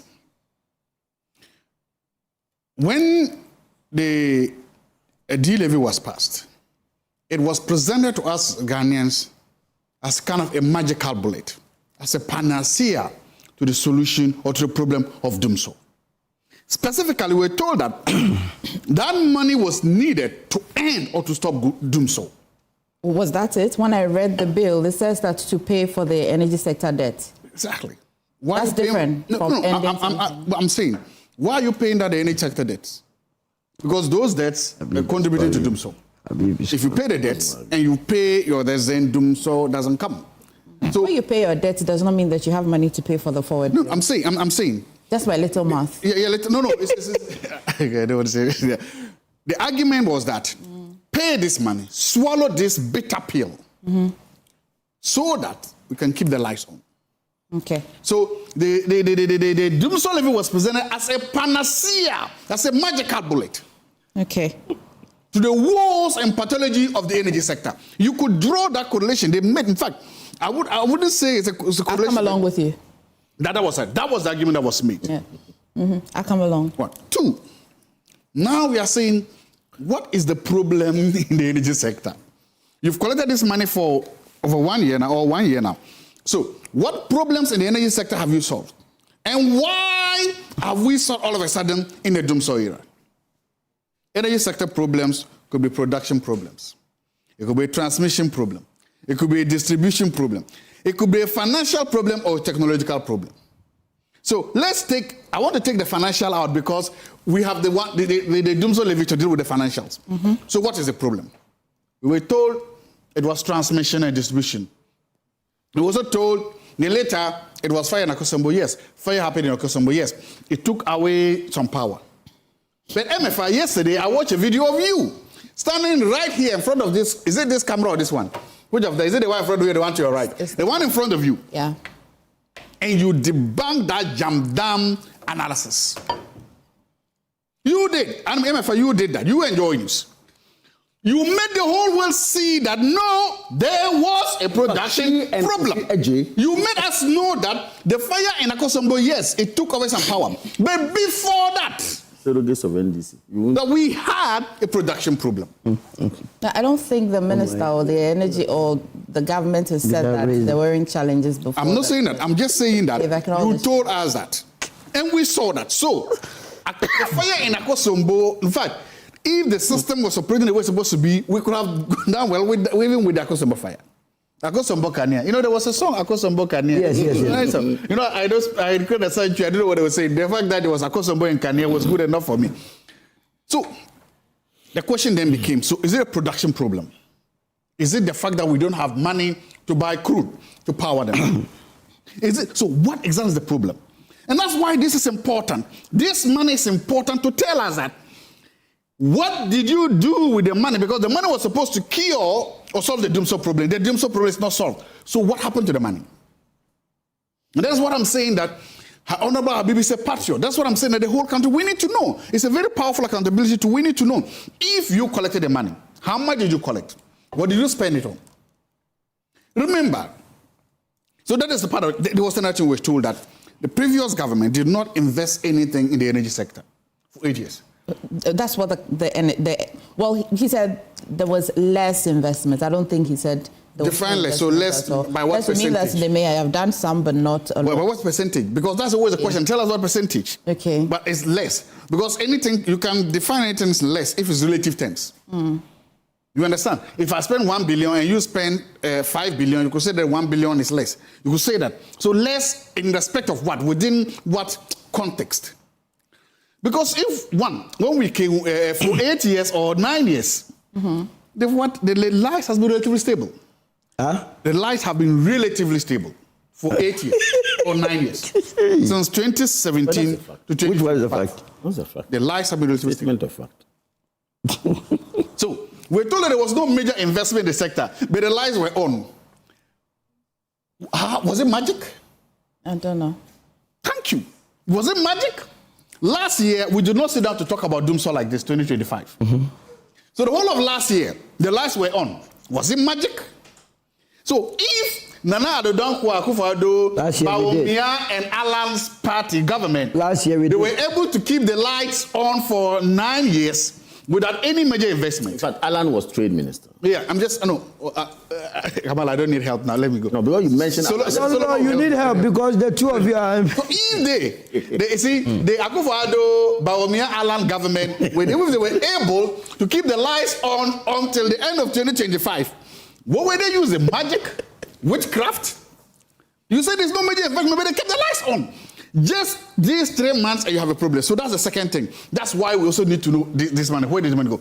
And then when that happens, we can then come back and say that, look, Ghanaians need some level of honesty and transparency. Ghanaians need a level of sincerity.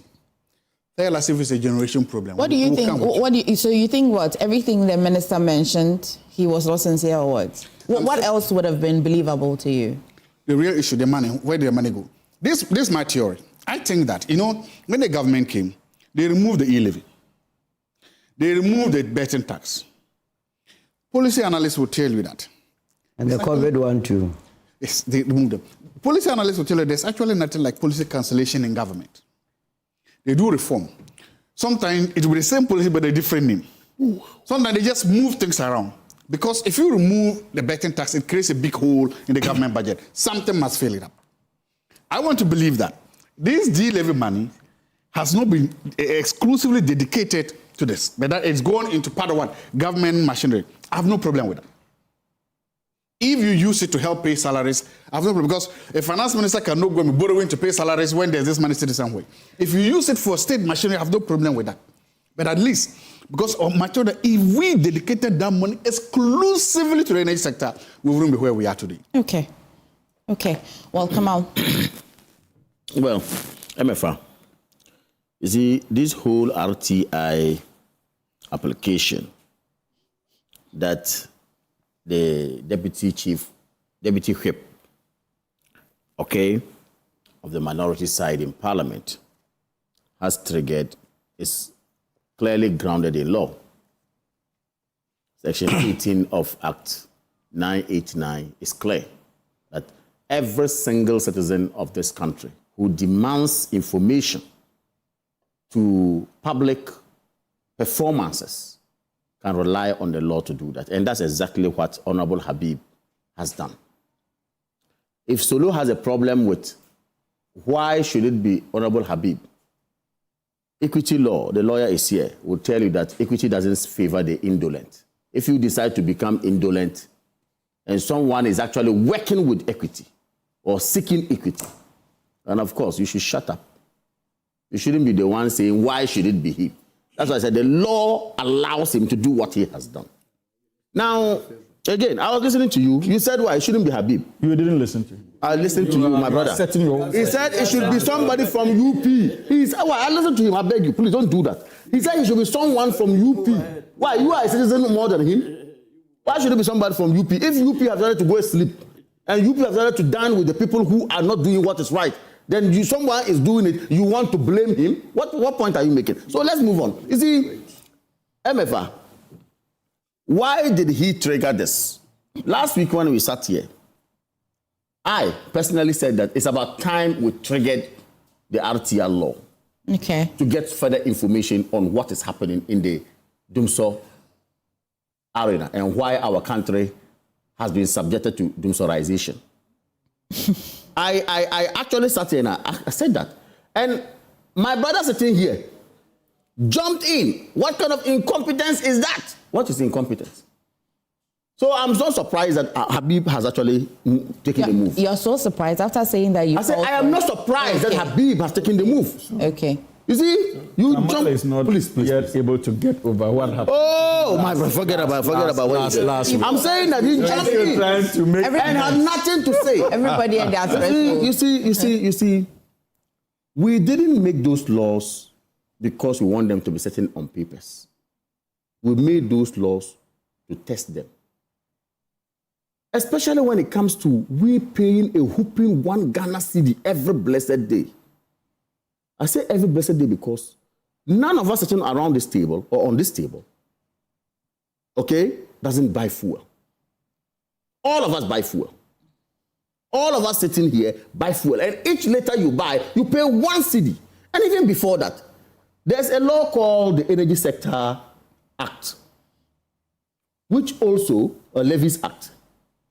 Excellent. In fact, it has been even amended in 2025 or something, which also requires that some percentage of money is paid again. So in addition to even this Dumsor levy, there's already monies that we take. Okay?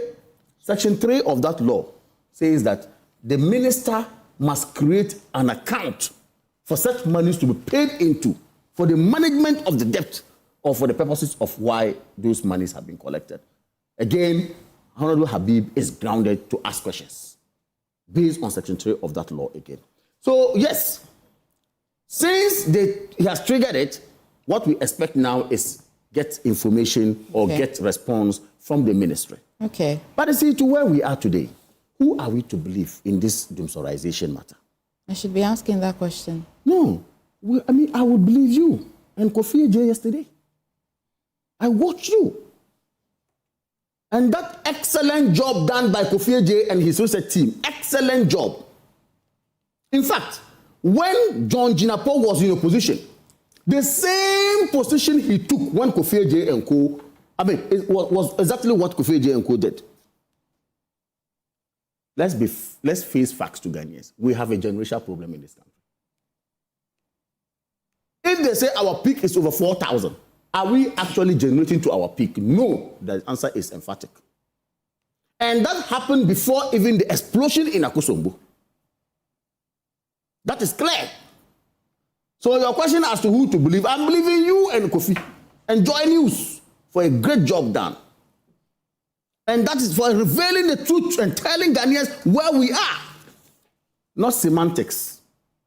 Not coming to sit down and then resort to ad hominem arguments on sets and say people should praise you after subjecting us to deceit and lies and getting people to have their soups and their stews and whatever going bad in their fridges. Yet you say we should praise you. So you see, we expect the answers. Let the answers come. Okay. And we also think that this Dumsor must actually be fought head on. But see, why we are afraid?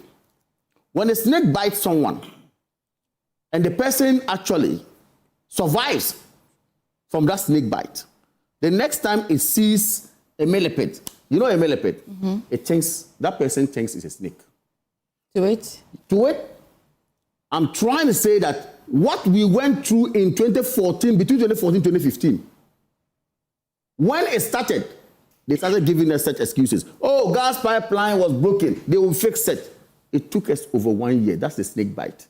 Now what we are seeing, they are trying to hinge on some excuses which they are not getting. And then fortunately for them, a force majeure happened. And they are trying to hinge on that force majeure at Akosua to move on. Okay. So that is why Ghanaians are complaining and worried. Because when they were in power, they exhibited incompetence in that sector to the extent that people died, people suffered. When they were in power, when they are in power now again, when the same situation has been presented as the next time they come out, they say, oh, it's about transformers. When I sat here last week, I asked a simple question. When were those transformers procured?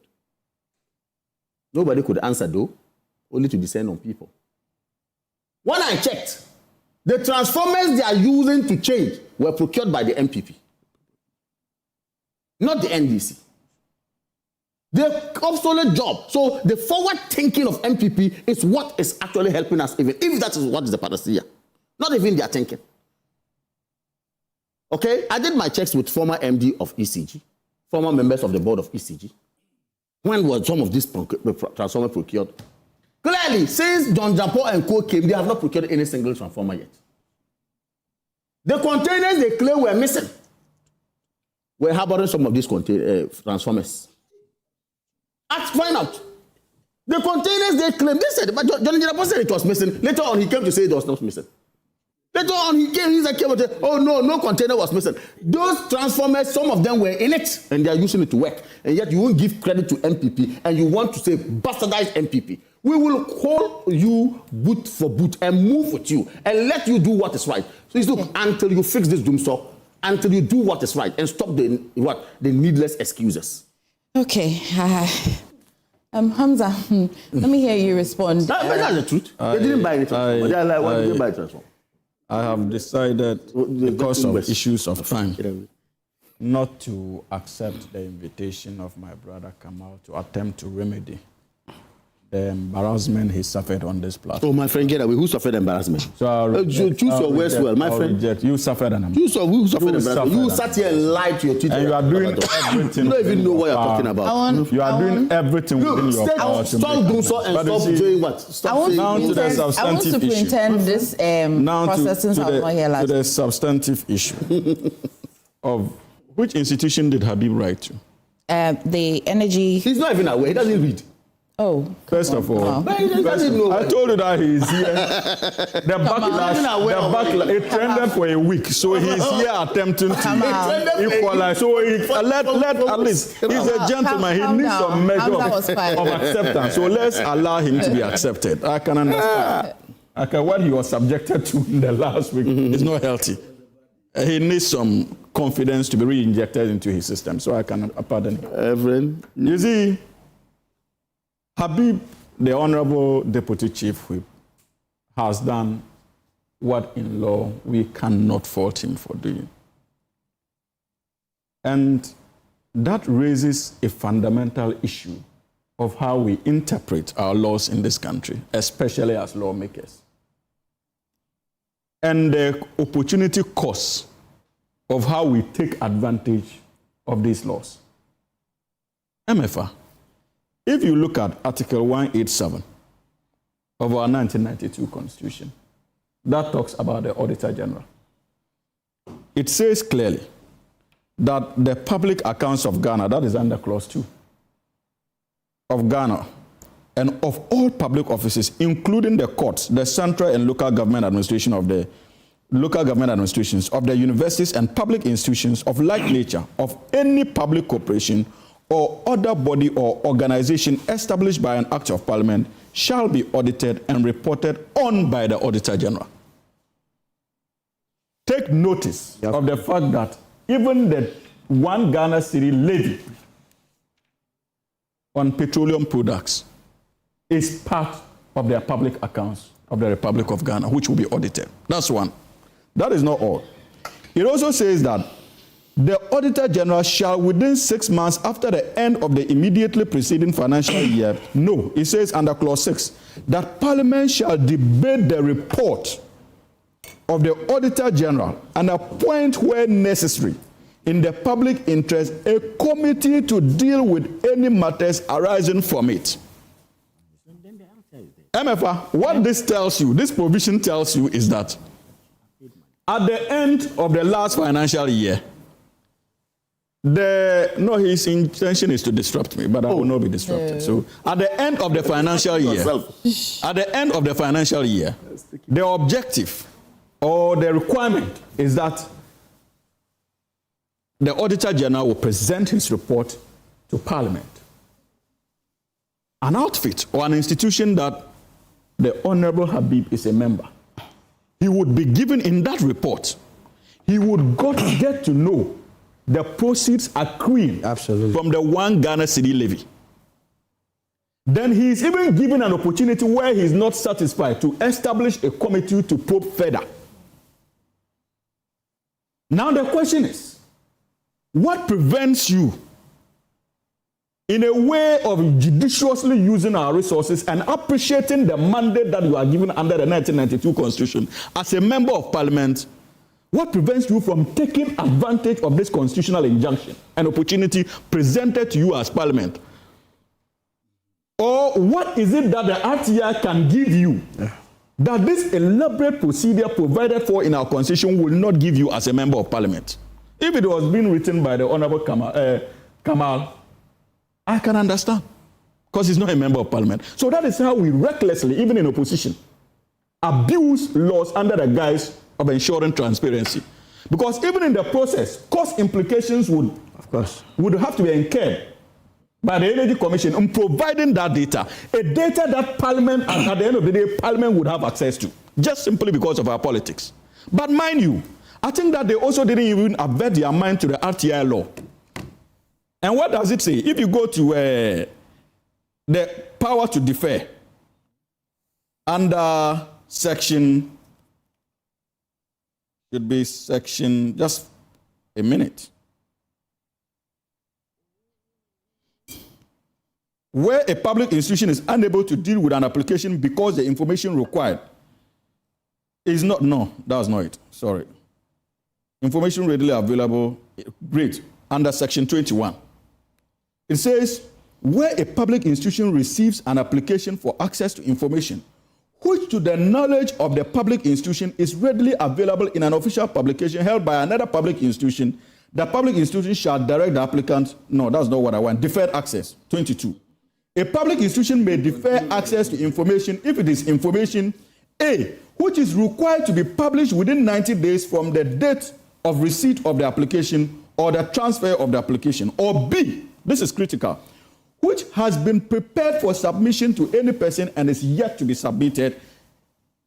Emefa, clearly, this is information that has been prepared and would be with the Auditor General.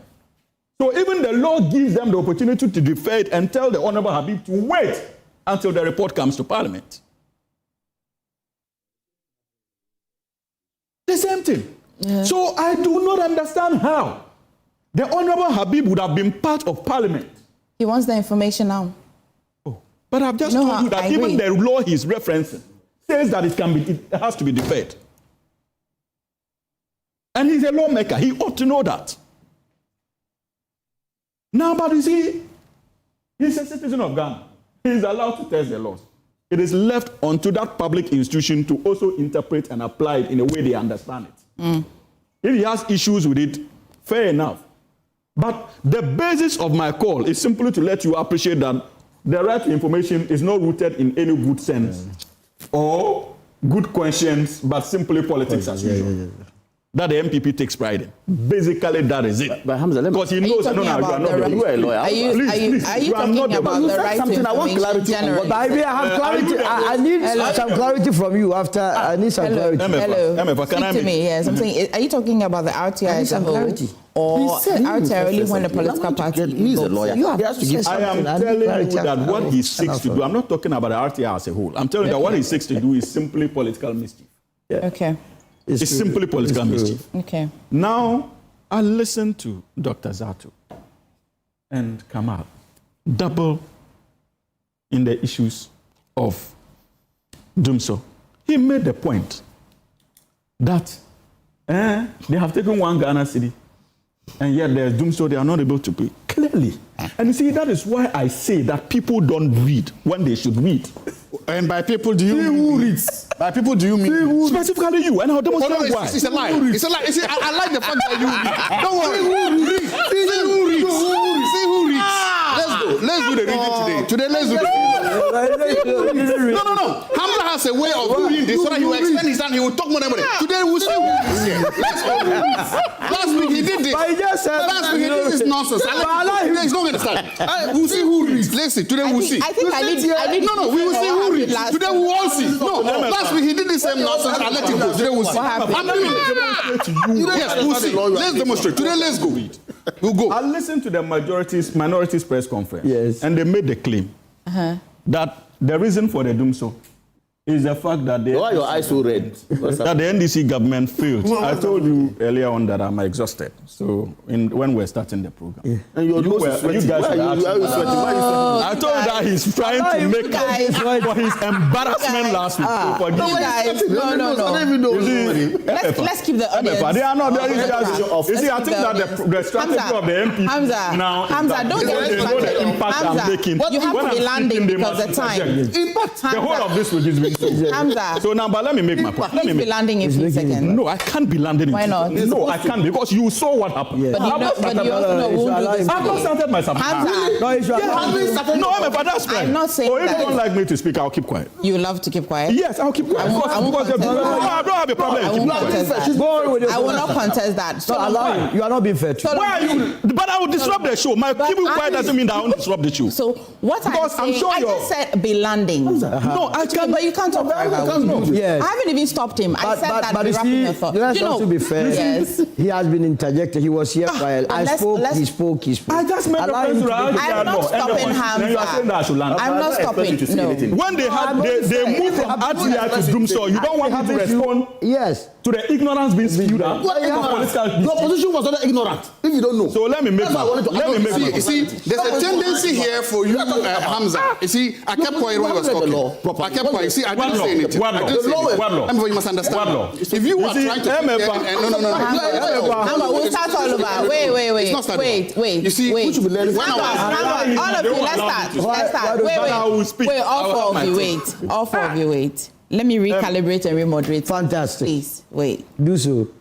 I feel like there's a hangover of last week that's happening. People are bringing their hangover. And I'm the one paying for it because what's happening is that I have to time because I don't have all day. All right. I have to time him in all of that. So it's sometimes when you're speaking, you don't look at the time. Yeah, but I just have to prompt you that these people are not robots. They're definitely going to be trying to interject and all of that. But try and put your thoughts together so we make progress. But you must also tell Zato and Kamadin that it is only fair. When you were speaking, he was here. Zato has a challenge, and he's been trying to. He can jot it down. Hang on. Just like I've jotted a lot of things that he said down.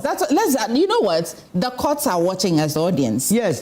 So Zato has a challenge, and we must address it. He says that Hamza has a way of taking all the time. Is this something we all but you must be able to. And I'm trying to tell him that it's not the case because I know when I'm allocating time. Because she's the moderator. MPP standard also, yes. Not fair that you use insulting words on your panelists. If you say they are ignorant and they don't read, those are insults. I don't think that is fair for you. If you are not comfortable with the ignorant, I would. No. It's not about you withdrawing. But they're reading out. This is the tendency. He has a tendency of doing this all the time. So you don't want the withdrawal. I made my presentation. You don't want the withdrawal. When I made my presentation, you don't want the withdrawal. I didn't go. I withdraw. I didn't go personal.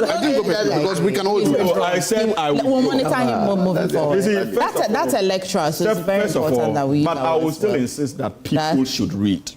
Who are these people? Including my own brother seated here. And I'll demonstrate to you why I feel that he has not read extensively on the issue of the energy sector. Now everybody takes an interest in an area. I will also explain to you that why what he has read is wrong. Yes, I don't have it. It's wrong. Yes. I won't put it down. I won't do that. I also explain to you that what you have said is wrong. We are not here to listen to what you have read. I say we are not here to listen to the crap you have read. No. I'm not here to listen to the crap you have read or not read. No. Whatever you think you read or not read, that's not what brought me here. No, it's not. But you were just No, I won't do that because I told you that he has a tendency of doing this. And this nonsense must stop this morning. Would you listen to me? No. This nonsense must stop this morning. No. If we won't do it again, we'll get up and go. Why you touching your nose like that? What is happening? This nonsense must stop this morning. But you are there. What's the problem? Come and sit here. People don't. Allow him.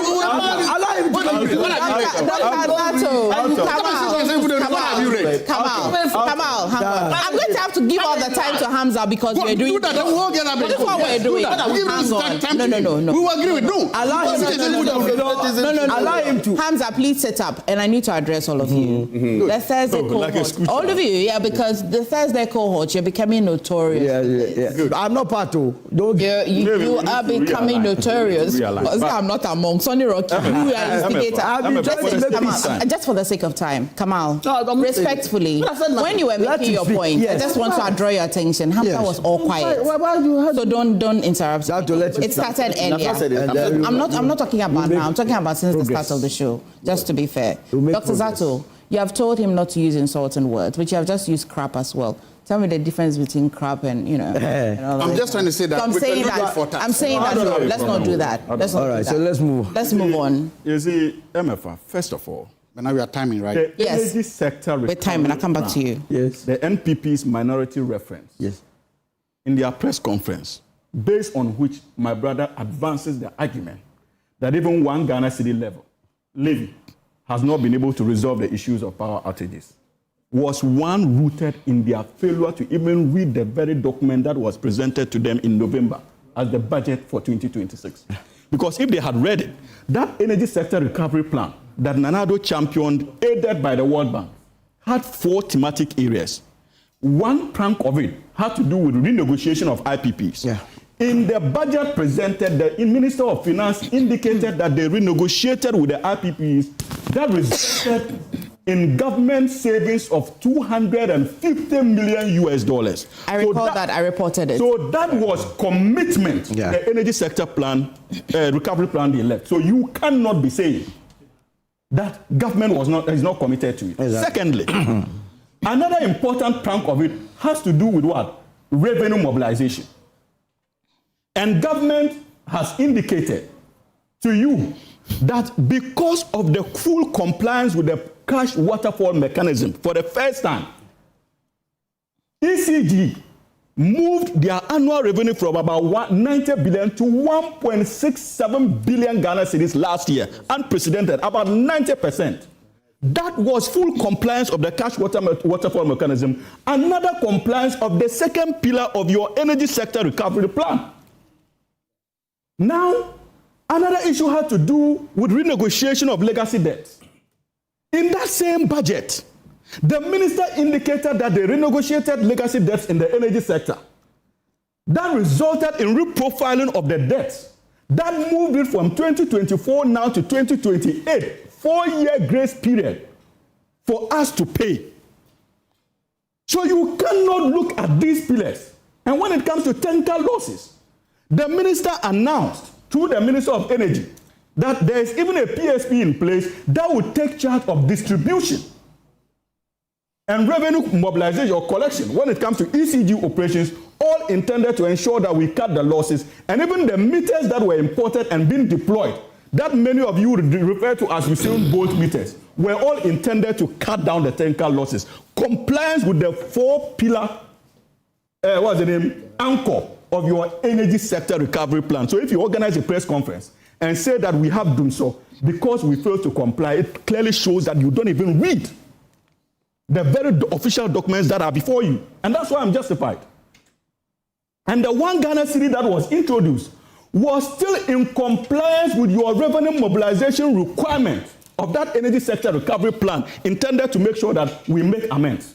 And I'm telling you that it cannot also be a financial problem, because if you look at payments made last year, we have paid in excess of $1.47 billion in the energy sector, something you failed to do. And we did all in a matter of 1 year. Apart from that, the $500 million $500 million World Bank price guarantee that you depleted, this government paid that money back. Okay. So our issue with the current outages is not related to finances. Okay. And I indicated, Emefa, again, that you see, if you want to say that, you are taking one Ghana city, and yet we have outages. When we started the replacement of the transformers, was the outages this intense until we saw the fire outbreak at Akosua? That resulted in a loss of about 700, close to 1,000 megawatts of power. The whole of 2024, if you look at GRIDCO data, even in November 2024, you were sharing load of about 700 megawatts. And that was when the running mate told us to prepare our own timetable. Really remember. Now we have lost 1,000 megawatts as a result of a fire outbreak. Clearly, there will be intensity in power outages, but that cannot be attributed to government's failure in the sector, especially when the accident was not occasioned or engineered by government. So that tells you that if we had that 1,000 megawatts, we wouldn't have had these intense outages. We would have had to deal with only transformer replacements. And these are the facts. You can continue to bask in the glory of your own bubble-created deception, thinking that you are making any meaningful impact. But the facts are on the side of this government, and we are concerned because from where we sit, it is our responsibility to provide electricity, whether there is an accident or not. And that is why, as of yesterday, we have been able to bring back 4 of the turbines that hitherto were affected because of the fire outbreak. And they are all operational. And that is why the outages have become a little bit manageable. So these are the facts. You need to read those facts and read official documents. If you don't read, and you come, you'll be telling our propaganda. I want to tell you, you don't read. Face it. I beg you. Quick one. You see, listening to Hamza, he says, with all respect. No, he's hijacking. But I'll have my right to reply fair, right? My right to battle, I'll have it fair, right? Because he's coming for the second time. Hang on. He's coming for the second time. But next time, do Hamza. No, but I will have my right to. But I don't want to tell you the number of time I've given you, so don't do that. No, but yes, but I'll still have my right to. If it doesn't require a rebuttal. Hamza says that. Hamza says that. They have I will respond. $1.7 billion. I said 1.47. But that is you don't have to respond to everything. I'll correct you. I'm making it here. But he must listen well. No, you. I'm talking to Hamza. What he said was that. Are you hearing me? No, I'm listening. I am saying that Hamza doesn't have to respond to you because I've made notes here. He said 1.47 billion. Yes. Okay? To the IPP. This other government, which is the MPP government, never did and failed to do. That's untrue. Let me tell you. No. If we are paid, why would they go and pay again? Give me your rebuttal. In 2024, the Ghanaian government under the previous MPP administration paid approximately $1.4 billion. But that didn't negate the fact that 1.47 has been paid. Hang on. But where did you read it? $1.4 billion. Okay? To settle, you cited. Let's ask to settle legacy sector debts, aiming to stabilize the power sector. Where is the source of your... It's here. No, where is the source? Tell us the source. So why you I'm giving you my source. Why you for God's sake? Why you sit here but give it to him, let him see the impression out there that the MPP government did not take steps to... We left them ESLA, Energy Sector Levies Act. That they even proceeded to qualify. From you. Remember ESLA? Yes. We gave them a whole grown energy sector. What he's saying, what he's about to say is so dangerous. Hang on. $1.4 billion. And in fact, this is where can I verify this? So even on my joy online, you can check it. Okay. Even on my joy online, you can check it. I'm saying that we paid $1.4 billion, okay? So Hamza, if the facts are anything to go by, it can't be that they didn't do it. So you rather don't read. But what makes what he said untrue? Because the point is that the fact that not what Hamza said. So what was he rebutting? No, Hamza, the figure that Hamza you just paid 1.4. Yours is okay. But what we paid was nothing. You paid two. You were the information you provided is not backed by any. What's not backed? Come out. Be fair to Dr. I think that when we sit here and we talk, it's better for us to do it, not to go personal. And I don't come again. When you don't read, they tell you don't read. Precisely because Pamela told us that we didn't read. Hamza. Your flag bearer told people that people don't. Okay. Kingsley, I will host the Thursday again. Kingsley, I'm making a point. You host it. I will host Thursday. You didn't say nothing. You host. I will do Thursday again. You do. You see, what is happening is that people like Hamza and Co, they are good at presenting lazy and simplistic explanations to very complex problems. Why very lazy? I say that because you will see that if what he said is true, he has read, the most read person here, I'll give it to him. If everything he said is true, what is the value of that? What was that supposed to achieve? Stable power. I can answer that.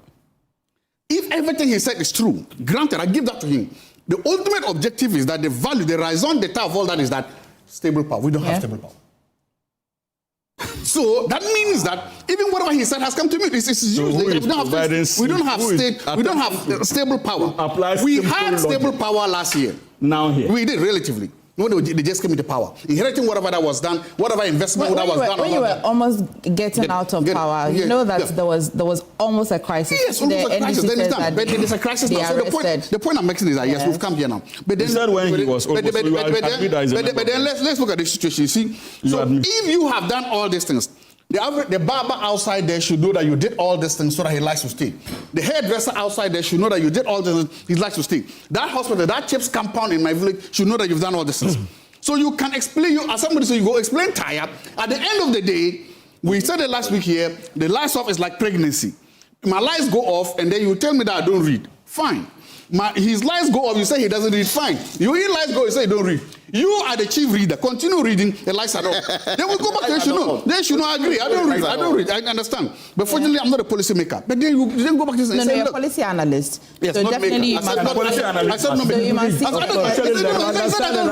said I don't read. I agree, I don't read. I said I don't read. So they must not be led by their party. You read. But as a result of that reading, your reading has produced. If you were not, I can then imagine what would happen if you were not reading. And I can just imagine, and you see what he's done. So when I'm also this time, you will know that. When he lands. I haven't spoken. Your reading has landed us in. No, I haven't. Continue your reading.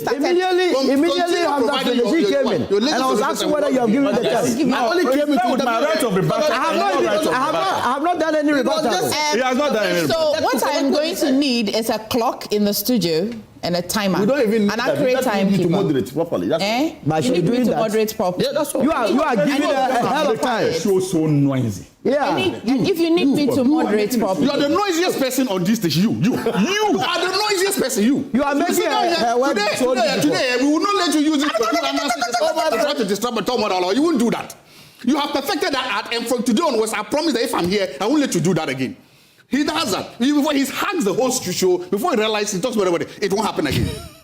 I'm the moderator of the show. I don't need to remind you people. Thank you. Yes. In fact, the reason why my bosses didn't put a clock here is that I like to perform the duty of a clock. Now, when we started this, I can confidently say that Kamal, you've been very destructive from the beginning. I can play the tape. Yes. To be honest, right. I have been rather distracted. No, you were from the beginning. Even now you are. And strangely, Hamza was quiet. That's why I even asked him, are you well? You're not listening to me. Sorry? I believe the whole show or the entire show presented me, okay, talking and you hearing and not listening. Oh. Maybe that's what it is. No, but because if you say I have been destructive, whether or not Hamza, then that would be strange. That would be unfair to me. Very unfair to me. I guess you are hearing me not from the web. You have been distracted right from the beginning. Say that. What did I say? You and Zato, you have been distracted. I gave my submission on the medical negligence matter. You are right. Your judgment is so right. Then your judgment is right. What shows that I am actually destructive on this show? That is very unfair to me. Very, very unfair. A while ago, very unfair. You were telling the entire world even the corporate that Emefa gave a succinct analysis of the energy situation. Meaning you trust the credibility of Emefa. Now the same Emefa is saying that you have been disruptive. That one you must ignore it. Of course. What are you talking about? This is a public. You want to pick a juice? She cannot do that. But she has to do what is right. So Solomon, it's not proper. Kamal forgets quickly that he invited me to moderate properly. He thinks that's a proper thing to say. Yes. You think it's a proper thing to say? Then I said no. But I'm asking you. Once at this, our time is going on. You have no, but you've been moderated by me for weeks. We are here because Kamal, they want to continue. That's as if you Kamal, I have to reiterate again. That's the point. I have to reiterate again that I moderated, and I'm saying that. In fact, it isn't that right. Why, when this man had his right of rebuttal, I gave it to you. But you don't just call me out when it is so clear. No, but I'm telling you. No. But you are the one who play back the video. No, I'm saying that. Do you know what? I'm sure you have to let them watch. No, but I'm saying that. I'm saying when you started, it was a bit disruptive. Okay. And we are back here. And I'm saying that it's my observation. But you have to apologize and remove observation. So no, you don't. I don't accept that you invite me to moderate for being disruptive. Oh no! Now we are on the same. No, yeah, because you don't say that I should moderate properly. No, you have been moderating properly. That's wrong. Yeah. As a matter of fact, you owe her an apology. Okay, Dr. Zato, you have landed. At each other's. Okay, Now, elect yourself. Who wants to go next? No, it's my turn. Let me go quickly and then with this. You see, it's very important we put certain issues right. My brother Kamal says that they procured the transformers. Is that not the case? Now, you procure transformers to do what? To replace existing transformers to better the situation. What prevented them then, when they procured these transformers, from replacing the obsolete ones? The simple answer to that, they realized that doing so, because they procured these transformers in 2024, which was an election year, and guess what? As of March, the doomsday did not start in the latter part of 2024. It started right from January of 2024. And that is how come Gabi Asarot had a course on the 28th of March 2024 to say that there is something mysteriously amiss somewhere. You have managed to keep the lights on for 7 years, even during the height of the economic crisis in 2022. Why now? Still scratching my head. This was Gabi Asarot. So don't come and create the impression that as though we were having lights all year in 2024. It has started then. You realize that you needed to replace some of the obsolete infrastructure. Now you bought them because you know that when you start such projects, it will cause some doomsday in the system, which will give your government a bad name. You decided to defer it. So these things that we are going through, obviously, if they had won in 2024, they would have also embarked on replacing these, transformers. That must be made clear. Again, we are discussing an RTR that has been sent by Habib. Habib himself that sent the RTR did not give us the reason for the request.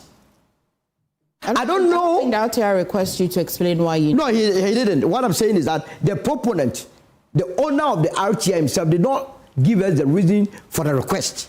And I'm saying I don't think the RTI puts the duty on you to give the reason. No, I have already said that he is not wrong. Okay. The law allows that. But my difficulty is the rationale, the reasons being provided by Zato and Kama, backed by the intent for which the RTI has been sent, because the one that sent it didn't give us a reason. Is it the case that Habib has sent this RTI so that we know what the causes of doomsday? Because as it is, we are discussing doomsday here. And nobody can convince me that if you lose 1,000 megawatts, you will not go through doomsday. It cannot be. You understand? But we've been at it also saying that before this Akosua fire, 2 weeks, Akosua itself was underproducing a little bit. Yes. As I said, I need to get the figures right for you. But just 2 weeks to that, there was a certain capacity issue, right? 2 weeks before the fire. You see... Per the Energy Commission data. Yes. Yeah? Yes, but you see, let me make a point. It is not all the... Solomon hasn't ended, so... So what I'm saying is that there are 3 issues you have to look at. We have an installed capacity, we have a dependable capacity. Brilliant. And even with the dependable capacity, we have a dependable capacity of 5,000. Now your peak, demand is in the range of 4,400. Now, you have been told consistently here, and even your station has reported on it, that every distribution will lose about 30% of it. Yeah. So you must factor that in, that you could be producing to meet your peak demand, but there is also another challenge of losing some of your distribution, about 30% of it. And that is why it is important that we upgrade the existing infrastructure. If, as a matter of fact, and this is even an indictment on the NPP, when we go into their tenure, then they begin to cry. If you had done this, we will not be where we are. So the posture that some of us have is that instead of lamenting or lamentation, what we have to cause this government to do is to make sure that in a year's time or in 2 years' time, we will not come back here and come and discuss why we are still losing a lot of our generation through technical losses. Okay, but it all comes down to what Dr. Zato said. Yes. I hear the ESLA, Hamza drew attention to those 4 thematic areas and all of that. it's technical, and most of the energy experts say that do not simplify the problem. Yes. But having light is pretty simple. Absolutely. That's what Dr. Zato wants to narrow the big complexity to. That how do you keep the light on? No, but I am on. We are on the same page. Because, and then as we speak, yeah, the ECG has my money. Because we do prepaid. I have given them money, and they are supposed to give me light. It is just unconscionable that my money is locked up with them when they are not providing the very service that they are supposed to. So we are all on the same page. Okay. What some of us are refusing to accept, especially me, is that you come and create the impression as though you did something serious and other people have come and they are just messing your work. That one is not true. Okay, but let's be truthful to the people. Okay, in wrapping the show today, were you the one who wanted a rebuttal or he did. It was. I see quickly. When I was doing, he interrupted me. So I tend to also interrupt him. Okay, Hamza, please be quick in it. I'll take Kamal's response. Issues. First of all, Dr. Zato asked the question that for 8 years they were able to keep the lights on, which is not accurate. Yes, because like we have indicated, the whole of 2024, January ongoing, GRIDCO started sharing load. And the maximum load that was shared was 700 megawatts by November, December 2024. That's verifiable. And you see, you can verify that. And you see, Emefa, how did they keep it long for 8 years? It is because of the robust investments His Excellency John Dramani Mahama and the NDC made in 2015, 2016. So instead of them to have sustained investments in the sector, they reneged. So they benefited from the fruits of the National Democratic Congress and Mohammed's first term, but failed to keep the sector going. That's why after 8 years, the wear and tear and the effects we are talking about today started showing. If they had continued on that trajectory, we would not have had a situation where we would have to be dealing with even replacement of transformers. All these things would have been done under their tenure. But they purchased the transformers, 3,000 of them. Are you not curious that they left a debt of 68 billion in that sector? Can I respond? That's a secondary matter. Can I respond? 68 billion. Then there's also the oversimplification. I don't want to be distracted because of the time. Not talking because of the time, I don't want to be distracted. I don't want to be distracted because of the time. Yeah. Because of the time. You see, he also oversimplified it. It is about electricity. Give us electricity. We have shown on this platform, per their analysis, government gave reasons why the outage is intense, and you have verified those reasons. There was a fire outbreak. Prior to that fire outbreak, the outages were not this intense. We have given you those reasons. You don't want those reasons. You have cooked up lies. And when we are responding to your lies, you are telling us, no, don't respond to our lies. Give us electricity. My time is up. We will not accept that bit. Don't act surprised. Once providing electricity, should take the last bite. We will ensure again that we all have to come. No. That's not how to compensate. No, that's third going. That's his third going. Not going to be happy to no, that's his third going. That's his third going. Whether I'm going to respond. And I will respond to what you are saying. We will not allow him to make any point. Don't do that with the time. No, we will not allow him to make any point. Don't do that. I'm not going to allow him. No. Unless, of course, we all have a right. We will have it. Don't worry at all. We will have it. So basically, what point are you making? So basically, Hamza decided to be the one being disrupted at the end of the show. Yes, that is fair. I want to be disruptive because if you want to compensate, I'm not compensating. That's what you know. You have he gets an opportunity to speak more than Hamza Suhini is a lawyer and member of the NDC communications team. Solomon Owusu is Director of Communications for the United Party. Kamaldeen Abdullah is Deputy Director of Communications for the NPP. When I land, and I'll see if I make a time. I need to do what I'm paid for a minute, then I'll come if I have a second. Let me do what I'm paid for as well, if I have the time. Hopefully I run and give you a few seconds, okay? Yeah, I promise. Because do you want to change your TV or upgrade your sound system? How about getting an AC that sends mosquitoes away? If you have been waiting for the perfect time to transform your home, the wait is officially over. LG Prime Week is here at Kampi Ghana and is bigger than ever. From the breathtaking cinematic color of LG TVs to smart refrigerators, washing machines, air conditioners, microwaves, and more, enjoy world-class innovation designed to make life easier, smarter, and more enjoyable. Now within your reach for a fraction of the price. But don't wait. This is strictly 1 week only from April 20th to, well, nearly ending. So visit any Compute Ghana showroom today or shop online at www.computghana.com to shop for any LG product. Also call 0302 750 20 or send them a WhatsApp. And if the producer is kind, will give me the number that you're going to send the WhatsApp to at some point. Yeah, 0243143143. Own an LG product today. LG Life is good. Quickly, let me do some birthdays. Why don't you let me? Oh, life birthday, dear. Because this is your matter. You can even write it on Facebook, and I'll bring it at 12. So this is important. Happy 11th birthday to Yaoboedu Amfo, also known as PY. May the good Lord continue to bless and protect you, grant you wisdom, and may all your heart desires be granted in Jesus' name. We love you from your parents, Mr. and Mrs. Amfo and Akosua Sa. We love you dearly. Belinda Na Koko Akwele Aye as well. A good one to you. In wrapping, we're going to be crossing over shortly, and it's the reason why I had to end abruptly. If you're not happy, I apologize profusely. Okay, so Akosombo, before it got burnt, was not producing 1,000 megawatts. It was producing about 600 to 700. Hamza should get his facts right. I don't know what Hamza said. I don't know what he said, but he's reading. He should read well. Ghanaians, they say that if he's reading, he should read well. Ghanaians want stability. Master planner, junior, policy analyst, okay. Kojo. So birthday, Evelyn Pepra of Agona Fie, and I want to wish her a happy birthday of a new age. It's my prayer that God will continue to shower her with his mercies and blessings. Evelyn, may God bless you. And this is from Kojo Brace to you, Evelyn. Okay, ladies and gentlemen, thank you for joining us on the show today. Please stay.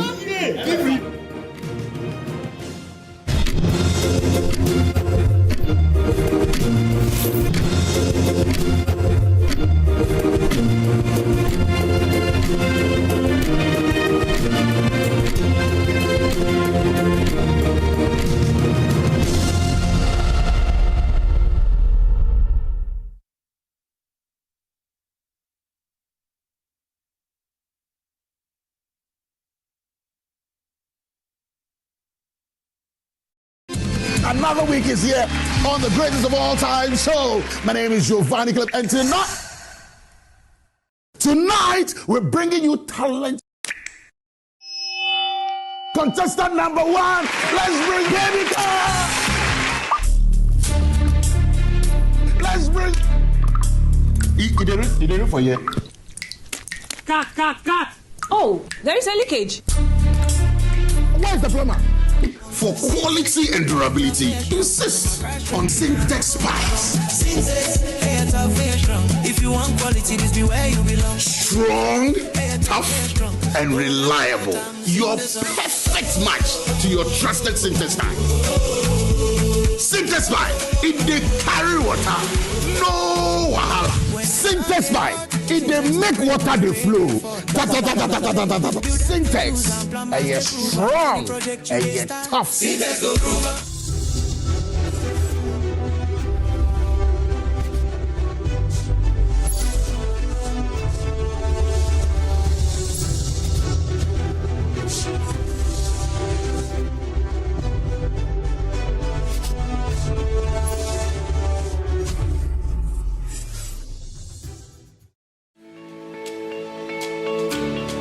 Shield silicone paint repels water, dispels water vapor, is washable, self-cleaning, and durable.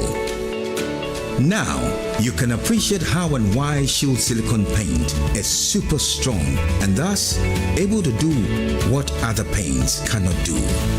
Shield silicone paint from Azar Group since 1921.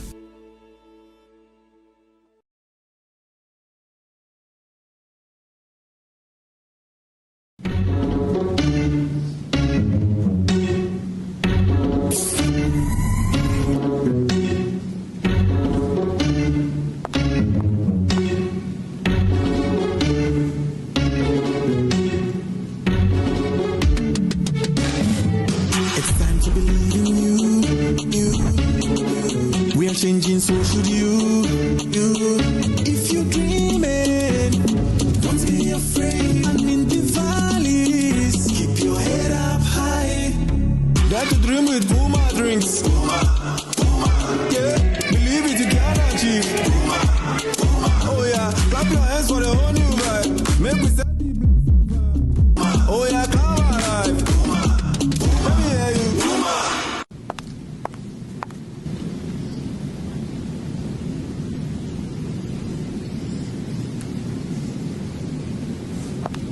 Puma Drinks, a whole new vibe. Another quality product from Casa Precon. This advert is FDA approved.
After a severe crisis marked by soaring inflation, currency depreciation, and debt distress, the return of President John Mahama has been defined by one central promise, the Reset Ghana agenda.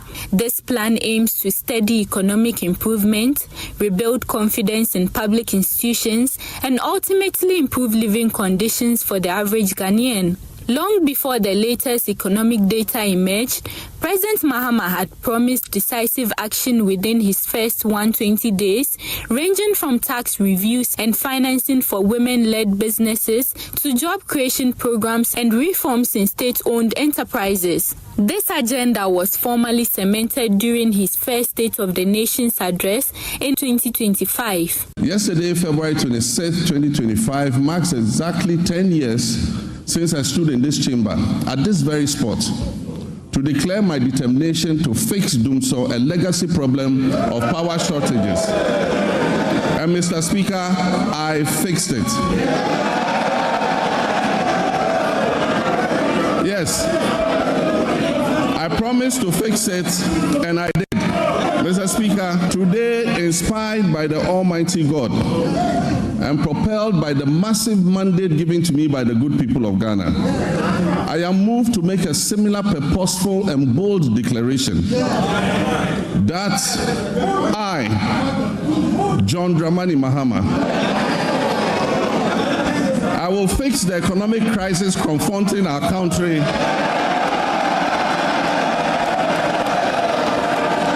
and reset it on a path of growth and prosperity.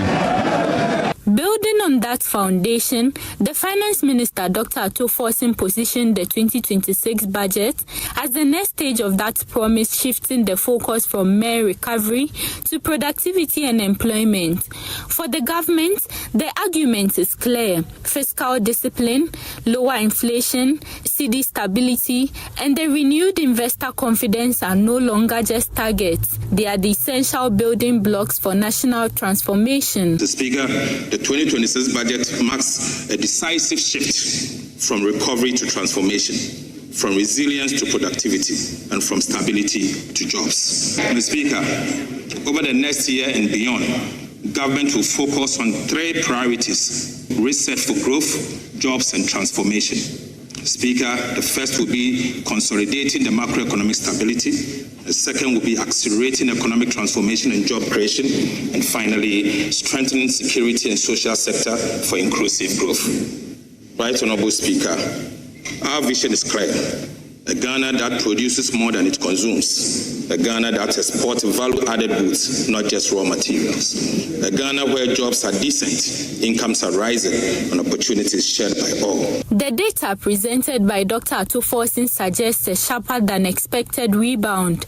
Real GDP expanded by 6.3% in the first half of 2025, up from 5.1% a year earlier, providing the government with one of its strongest talking points on economic management. Right Honorable Speaker, inflation has fallen faster than anyone imagined, from 23.8% in December 2024 to 8% by October 2025.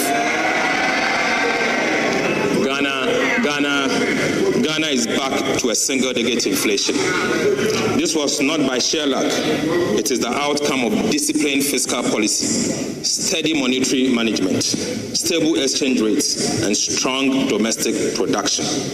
Together, these have restored confidence, stabilized the cedi, and eased the pressure on families and businesses. Food inflation reduced from 27.8% to 9.5%.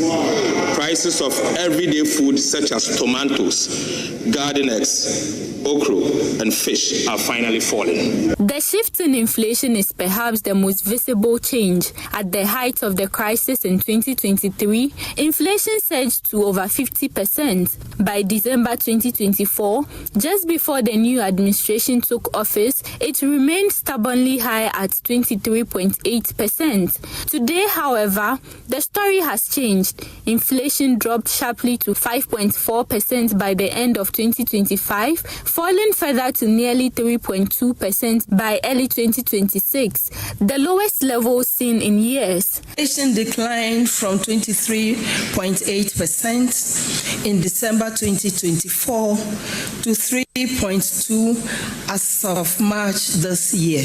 More importantly, Ghana has achieved a primary fiscal surplus of 1.6%, thus reversing previous deficits. This is the result of deliberate reforms and improved public financial management systems driven largely by institutions. A trend in prices has been bolstered by a resurgent currency. Between